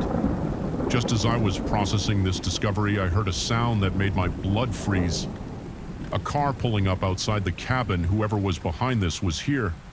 I panicked. Should I confront them? I'd try to make a run for it in the end. Instinct took over. I grabbed the notebook and ran upstairs, hiding in a closet just as I heard the front door open. Footsteps echoed through the cabin, slow and deliberate. I could hear someone moving from room to room, pausing occasionally, checking the cameras. I realized they knew something was wrong. Come out. Come out. Wherever you are, a voice called, sickeningly playful. I know you're here. I saw you find my little toys. I held my breath, trying to make myself as small as possible in the cramped closet. The footsteps grew closer. Coming up the stairs, I gripped the knife tighter. My palms slick with sweat. The bedroom door opened. I could see a sliver of the room through a crack in the closet door. A man entered, tall and lean, with a face that might have been handsome if not for the cold, predatory look in his eyes. "You're a clever one, aren't you?" he said, his voice echoing in the quiet room. "But this is my game, and I know all the hiding spots." He moved towards the closet. I tensed, ready to fight for my life. Just as his hand reached for the closet door, a miracle happened. A phone rang. Not mine. I'd left it in the car, useless without service. It was his. He paused, then pulled out a cell phone when he snapped into it. He listened for a moment, his face darkening. "No, not now. I'm in the middle of fine. I'll be there in an hour." He ended the call with a curse, then looked around the room one last time. "Don't go anywhere," he said, his voice dripping with menace. "I'll be back to finish our game." I listened as he stormed out of the cabin, a car engine roaring to life outside.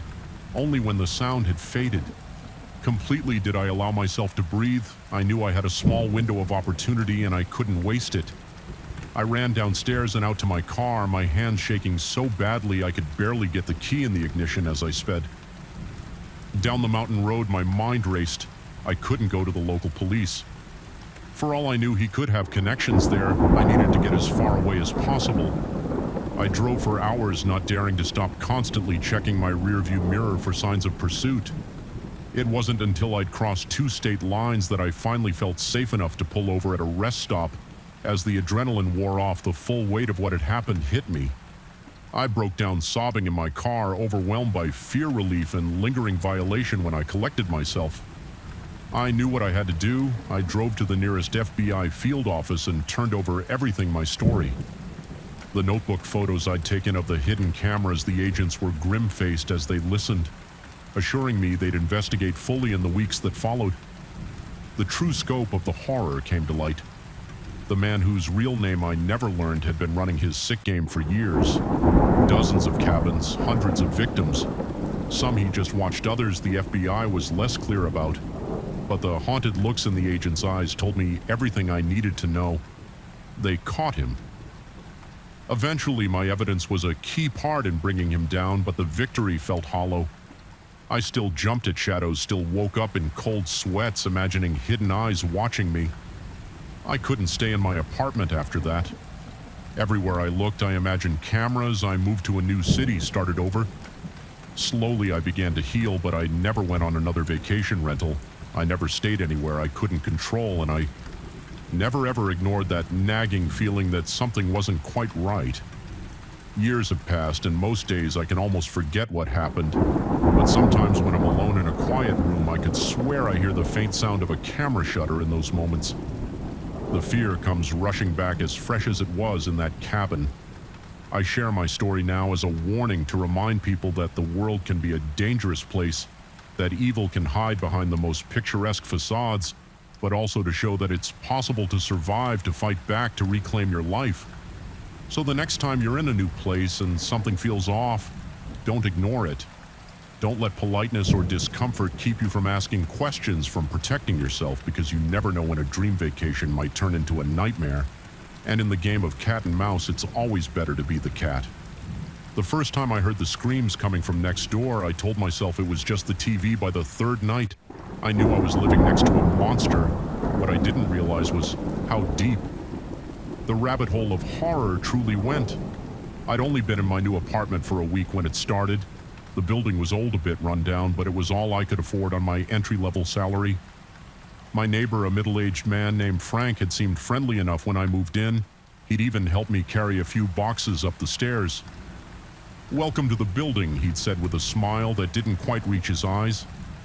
"I'm sure you'll love it here." Those words would come back to haunt me in the weeks that followed.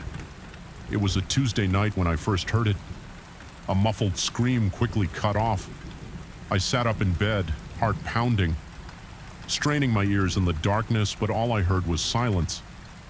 I convinced myself it was just a nightmare, or maybe someone's TV turned up too loud. I drifted back to sleep, uneasy but unwilling to consider the alternatives. The next night it happened again, this time. I was sure I wasn't dreaming. The scream was unmistakable, filled with terror and pain. It seemed to be coming from an apartment. I pressed my ear against the wall. Listening intently, I heard shuffling, a thud, then silence. My hand hovered over my phone, 911 already dialed. But what would I say that I heard a scream, that my neighbor might be doing something suspicious? It seemed ridiculous in the quiet of the night. I deleted the numbers, telling myself I'd talk to Frank in the morning. Maybe he was just having nightmares, but when I saw Frank the next day, he seemed perfectly normal. He nodded hello as we passed in the hallway. That same not quite right smile on his face. I wanted to ask him about the noises, but the words stuck in my throat. What if I was wrong? What if I was just being paranoid that night? I waited, ears straining for any sound around 2 a.m. It came, not a scream this time, but a series of thumps, like something heavy being dragged AC across the floor. Then a door slamming. I crept to my window just in time to see Frank loading something large and unwieldy into the trunk of his car in the dim glow of the streetlight. I could have sworn I saw a hand dangling limply from whatever he was carrying. My blood ran cold. This wasn't paranoia. This was real. I called the police, my voice shaking as I reported what I'd seen. They said they'd send someone to check it out, but I could hear the skepticism in the dispatcher's voice. By the time they arrived, Frank's car was gone. The officers knocked on Frank's door, but there was no answer. They asked me a few questions, but without any concrete evidence, there wasn't much they could do. They told me to call again if I heard or saw anything else suspicious. I didn't sleep at all that night or the next. Every sound made me jump. Every shadow seemed to hide unspeakable horrors. I started researching Frank online, looking for anything that might confirm my suspicions, but he was a ghost. No social media, no public records beyond a driver's license renewal. It was as if he barely existed. A week passed without incident. I started to wonder if I'd imagined the whole thing. Maybe the stress of the move and the new job had gotten to me. I was just starting to relax when it happened again, this time. The scream was louder, more desperate, and it wasn't coming from Frank's apartment. It was coming from the apartment above mine. I ran upstairs, my heart pounding. The door to the apartment was ajar. I pushed it open, calling out, "Hello, is everyone okay?" The scene that greeted me will haunt me for the rest of my life. The apartment was empty of furniture, the floors covered in plastic sheeting, and there in the center of the room was Frank. He was standing over a young woman bound to a chair, a knife in his hand. Both have turned to look at me. Frank's eyes wide with surprise. The woman's filled with desperate hope. For a moment, we all froze. Then Frank lunged at me. I don't remember consciously deciding to fight one moment. I was standing in the doorway the next. I was grappling with Frank, struggling to keep the knife away from my throat. Crashed into walls, knocked over lamps. I was running on pure adrenaline and fear. Somehow I managed to knee him in the groin. He doubled LED over, and I took the opportunity to grab a nearby lamp. I swung it with all my might. connecting with his head. Frank went down hard, panting. I ran to the woman, quickly untying her run. I gasped, "Call the police." She didn't need to be told twice. As soon as she was free, she bolted from the apartment. I could hear her footsteps pounding down the stairs. I turned back to Frank, ready to make sure he stayed down until the police arrived, but he was gone. A trail of blood led to the open window. I rushed over, looking out, just in time to see him disappearing down the fire escape. The police arrived minutes later, but it was too late. Frank had vanished. What followed was a nightmare of police interviews, crime scene investigators, and horrifying discoveries. The plastic-covered apartment wasn't the only one. There were 3 others in the building, all rented under false names, all set up for God knows what. Horrors, and Frank, it turned out, wasn't Frank at all. His real name was Gerald Hartley, and he was wanted in connection with a string of disappearances across 3 states. The woman I'd saved was his latest victim, but far from his first. The full extent of his crimes came to light over the following weeks. The bodies found buried in the woods outside of town, the trophies discovered hidden in the walls of his apartment. The videos, I couldn't bring myself to watch them, but the haunted looks on the detectives and faces told me everything I needed to know. I couldn't stay in the apartment after that. Every creak, every shadow reminded me of that night. I moved in with a friend while I looked for a new place, jumping at every unexpected sound. Gerald Hartley was caught eventually trying to cross the border into Canada. The trial was a media circus. I had to testify, had to relive that night in excruciating detail. Seeing him in the courtroom, his eyes cold and empty, made me realize how close I'd come to being another one of his victims. He was sentenced to life in prison, no possibility of parole, but even that didn't make me feel safe. I kept wondering how many others like him were out there hiding behind friendly smiles and offers to help carry boxes. It's been years now, and I've managed to rebuild my life. I have a new apartment in a secure building with plenty of neighbors and a top-of-the-line security system. I've gone through therapy, learned coping mechanisms for the PTSD and anxiety. But I've never forgotten. I still check the locks 3 times before I go to bed. I still wake up. Sometimes heart racing. Sure, I've heard a scream in the night, and I never ever ignore that gut feeling when something seems off. I share my story now as a warning to remind people that evil can hide in plain sight, that the monster next door might look just like everyone else. But also to show that it's possible to fight back, to survive, to make a difference. So the next time you hear something strange in the night, don't just turn over and go back to sleep. Don't assume it's nothing, because sometimes the difference between life and death, between saving a life or losing one eye, is just a willingness to get involved. And remember, the most dangerous predators are often the ones hiding in plain sight right next door.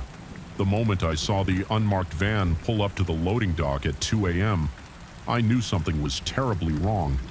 What I didn't realize was that my boring night shift was about to turn into a fight for my life, and a desperate race to expose a conspiracy that went far deeper than I could have ever imagined. I'd been working as a night security guard at Glenwood Tech for about 6 months. It was a mind-numbingly dull job most nights. Just me and the hum of fluorescent lights in an empty office building. I spent most of my time doing rounds, checking doors, and trying not to fall asleep. That night started like any other. I clocked in at 10 p.m., nodded to the day shift guard as he left, and settled in for another uneventful 8 hours. I did my first round at 11 o'clock, noting nothing out of the ordinary. The labs were locked up tight, the server room secure, everything as it should be. It was during my 2 a.m. round that things started to get weird. As I was passing by a window overlooking the rear parking lot, I noticed a white van pulling up to the loading dock. This was unusual for 2 reasons. First, we never got deliveries this late, and second, all company vehicles were clearly marked. This van was completely unmarked. I watched as 3 men got out of the van. They were dressed in what looked like maintenance uniforms, but something about their movement seemed off. They moved with a purpose, heads constantly swiveling as if watching for observers. My first instinct was to call it in to my supervisor, but as I reached for my radio, I hesitated. What if this was some kind of authorized late-night maintenance? I didn't want to cause a fuss over nothing and risk losing my job. Instead, I decided to investigate further. I made my way down to the loading dock, trying to look casual while my heart pounded in my chest. As I got closer, I could hear the men talking, and low, urgent voices got to be quick in and out in 10 minutes. Tops one was saying, "What if the guards show up?" Another asked to take care of them. The first replied coldly. I froze, my blood turning to ice. This was definitely not authorized maintenance. I started to back away, slowly planning to get to a phone and call the police, but in my nervousness I walked over a stack of empty boxes. The crash echoed through the quiet night. The men's head snapped in my direction.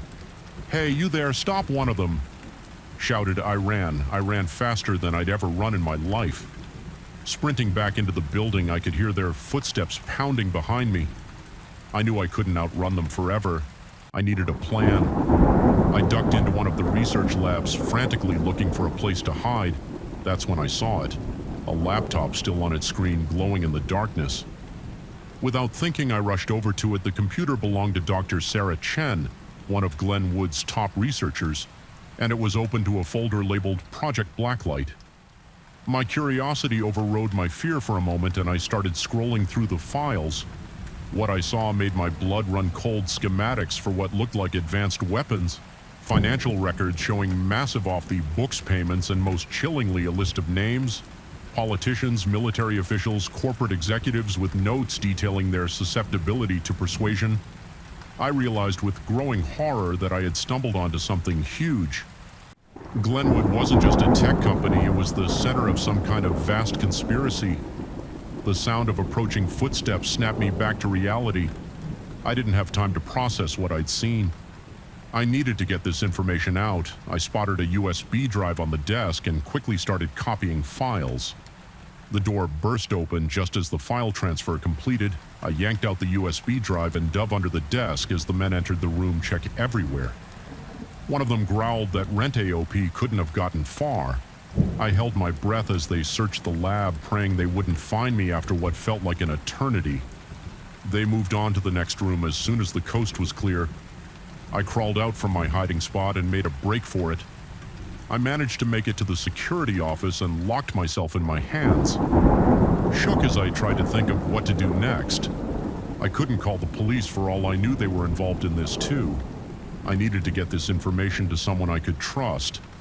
I remembered a journalist who had come sniffing around Glenwood a few months back, asking questions about their government contracts. The company had shut him down hard, but maybe he would be interested in what I'd found. I pulled up the local newspaper's website on my phone and found the journalist's email. I quickly typed out a message attaching some of the files from the USB drive. Just as I hit send, I heard a loud bang on the security office door open up. "We know you're in there." Panic surged through me. I looked around frantically for an escape route. The ventilation duct caught my eye. It would be a tight fit, but it was my only option. I had just managed to squeeze into the duct when the door burst open. I held my breath, watching through the grate as the men searched the office. "He's gone," one of them said, "but he was definitely here." "Look, the computer's still on, check. The email logs," another ordered. "See if he sent anything." My heart sank. They would know I had contacted the journalist. I needed to warn him. I started crawling through the ventilation system, trying to remember the building's layout. After what felt like hours of claustrophobic shuffling, I finally found an exit into an empty office. I climbed out, my muscles screaming in protest. I was on the third floor now with no easy way down, and I could hear voices in the hallway getting closer in desperation. I smashed the window with a chair and climbed out onto the ledge. The ground looked impossibly far away, but I could see my car in the parking lot if I could just reach it. I inched my way along the ledge, trying not to look down. When I reached the corner of the building, I saw a drain pipe. It was risky, but it was my only shot. I grabbed the pipe and started sliding down the rough metal. Tearing at my hands about halfway down, the pipe creaked ominously before I could react. It tore away from the wall. I fell, landing hard on a dumpster below. Pain exploded through my body, but adrenaline kept me moving. I rolled off the dumpster and limped as fast as I could to my car. I could hear shouts behind me as I peeled out of the parking lot. In my rearview mirror, I saw the white van in pursuit. What followed was the most terrifying car chase of my life. I weaved through the empty early morning streets, the van always right behind me. I finally lost them by driving through a construction site, narrowly avoiding disaster multiple times when I was sure I wasn't being followed anymore. I headed for the newspaper office. I needed to make sure the journalist got my message and understood the danger he was in. The next few weeks were a blur of police interviews, FBI investigations, and media frenzy. The files I had stolen blew the lid off a massive conspiracy involving defense contracts, illegal weapons development use, and political manipulation. Arrests were made, companies were shut down, and the ripples spread through the highest levels of government and industry. I was hailed as a whistleblower and a hero, but even as the story unfolded in the national news, I couldn't shake the feeling that it wasn't over, that somewhere out there, the real masterminds behind Project Blacklight were watching, waiting, planning their next move. I was right to be paranoid. 3 months after that night, an attempt was made on my life. I've been in witness protection ever since, looking over my shoulder, never staying in one place too long. Sometimes I wonder if I did the right thing, if the truth was worth the cost to my life, my peace of mind. But then I remember the weapons I saw, the lists of names, the scale of what they were planning. And I know that no matter the personal cost, exposing the truth was the only choice I could have made. So if you're ever working a boring night shift and you see something that doesn't seem quite right, don't ignore it. Don't tell yourself it's nothing. Because sometimes the most mundane job can turn into the front lines of a battle between good and evil. And in that moment, you might be the only one standing between the truth and those who would bury it. Just be prepared for the consequences, because once you step into the lurking in the shadows near a cluster of trees, they straightened as we approached, and I saw one of them smile. It wasn't a friendly smile. Fear shot through me like an electric current. I tried to pull my hand away, but Tom's grip was like iron. "Let go of me," I demanded, panic rising in my voice. Tom turned to me, and the kindness I'd seen earlier was gone from his eyes. In its place was something cold and predatory now. Now he said, his voice low and menacing, "Don't make a scene you wouldn't want to ruin. Everyone's good time, would you?" I opened my mouth to scream, but before I could stood, one of the other men was behind me. A hand clamped over my mouth. I struggled, kicking and thrashing, but they were too strong. Feisty one, isn't she? The third man chuckled. "This is going to be fun." Terror consumed me. This couldn't be happening. Not here, not now, not to me. They started dragging me towards a van I hadn't noticed before, parked just beyond the tree line. My mind raced. Once they got me in that van, it would be over. I had to do something, anything, in desperation. I went limp, letting my full weight drop. Suddenly it caught them by surprise. The man holding me stumbled, his grip loosening just enough for me to wrench free. I ran faster than I ever had in my life. My heart pounding so hard I thought it might burst from my chest. I could hear them behind me shouting, their footsteps pounding on the grass. I screamed as I ran, hoping anyone would hear me over the distant music. Somebody help me. I risked a glance back and saw Tom gaining on me, his face contorted with rage. I pushed myself harder, my lungs burning, my legs aching. Suddenly, I broke through the tree line and found myself back at the edge of the festival. The lights, the noise, the crowd, it all hit me at once like a wave of relief. "Help," I screamed again, running towards the nearest group of people. "Please help me." A security guard turned at the sound of my voice. He must have seen the terror on my face, or maybe he saw my pursuers, because he immediately started towards me. Hand going to his radio. I reached him, gasping for breath, tears streaming down my face. They tried to, I couldn't get the words out. The guard put a protective arm around me, speaking rapidly into his radio. I turned to see Tom and his friends skid to a stop at the edge of the crowd. For a moment our eyes met, then they turned and melted back into the darkness. What followed was a blur. Police interviews, a trip to the hospital for a checkup, tearful reunions with Jess and Mike. I gave the best descriptions I could of Tom and the others, but I knew the chances of finding them were slim.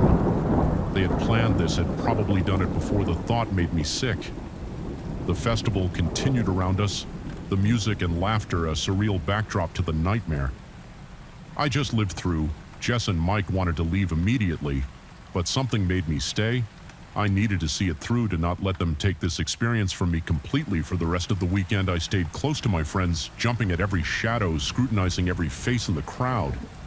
I kept thinking I saw Tom, kept feeling phantom hands grabbing at me, but slowly as the hours passed and the music played on, I began to feel something else. Strength, resilience. I had faced the worst and survived. I had fought back and escaped on the last night of the festival as the final act took the stage. I stood with Jess and Mike, our arms around each other as the music swelled around us. I felt tears on my cheeks, but they weren't tears of fear or sadness. They were tears of relief, of gratitude, of determination. I knew the road ahead would be hard. There would be nightmares, therapy sessions, days when the fear would threaten to overwhelm me.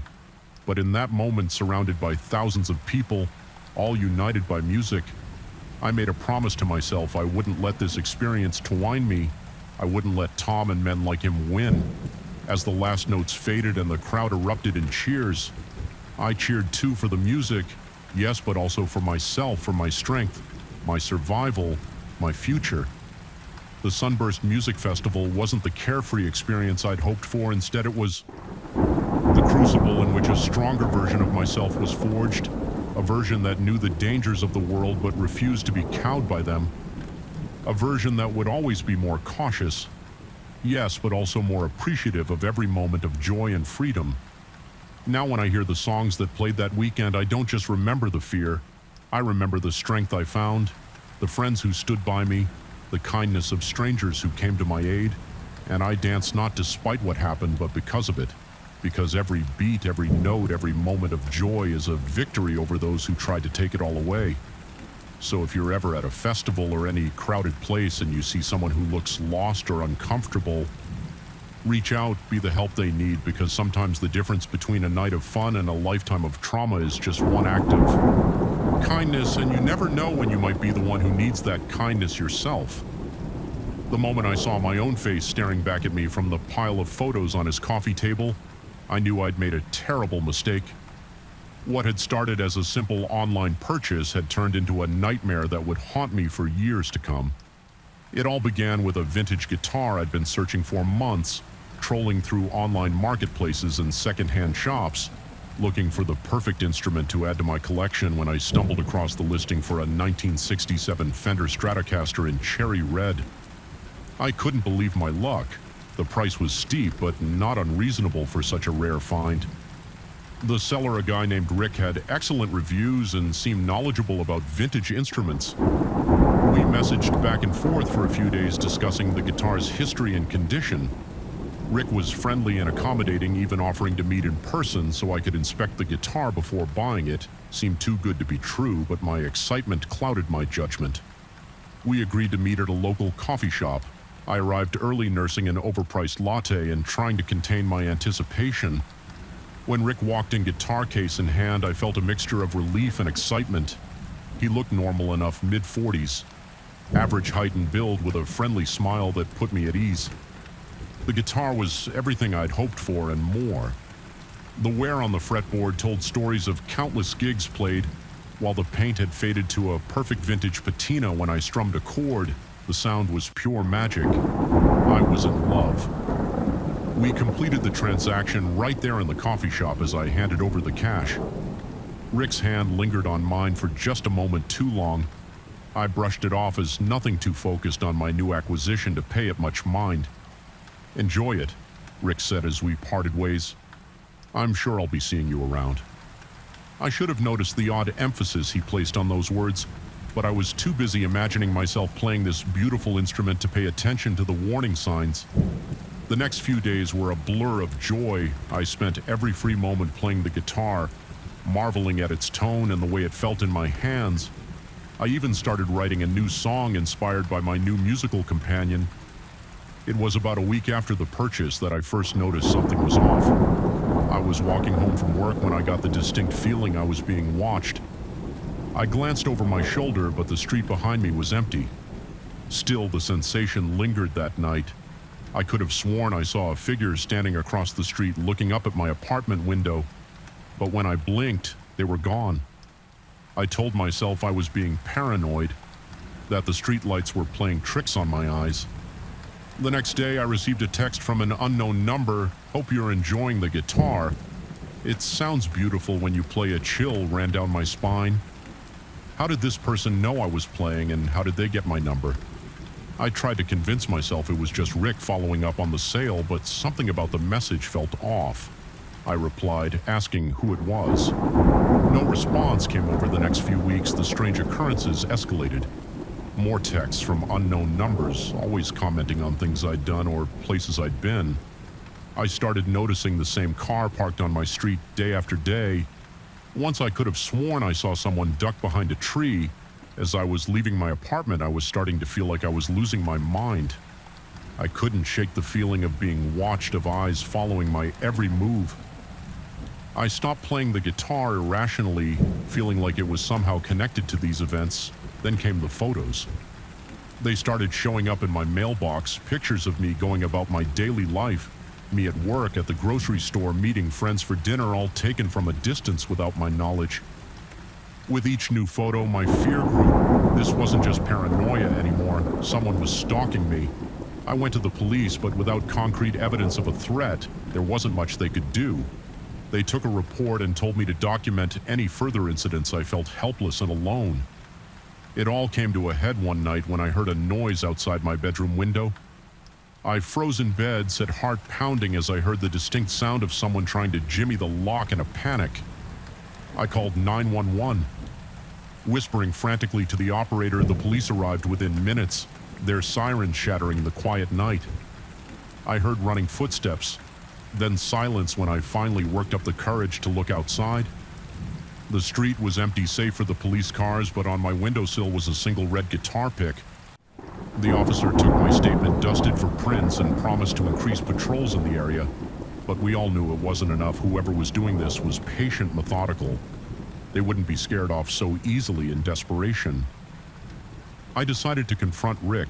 He was the only connection I could think of, the starting point of this whole nightmare. I messaged him asking to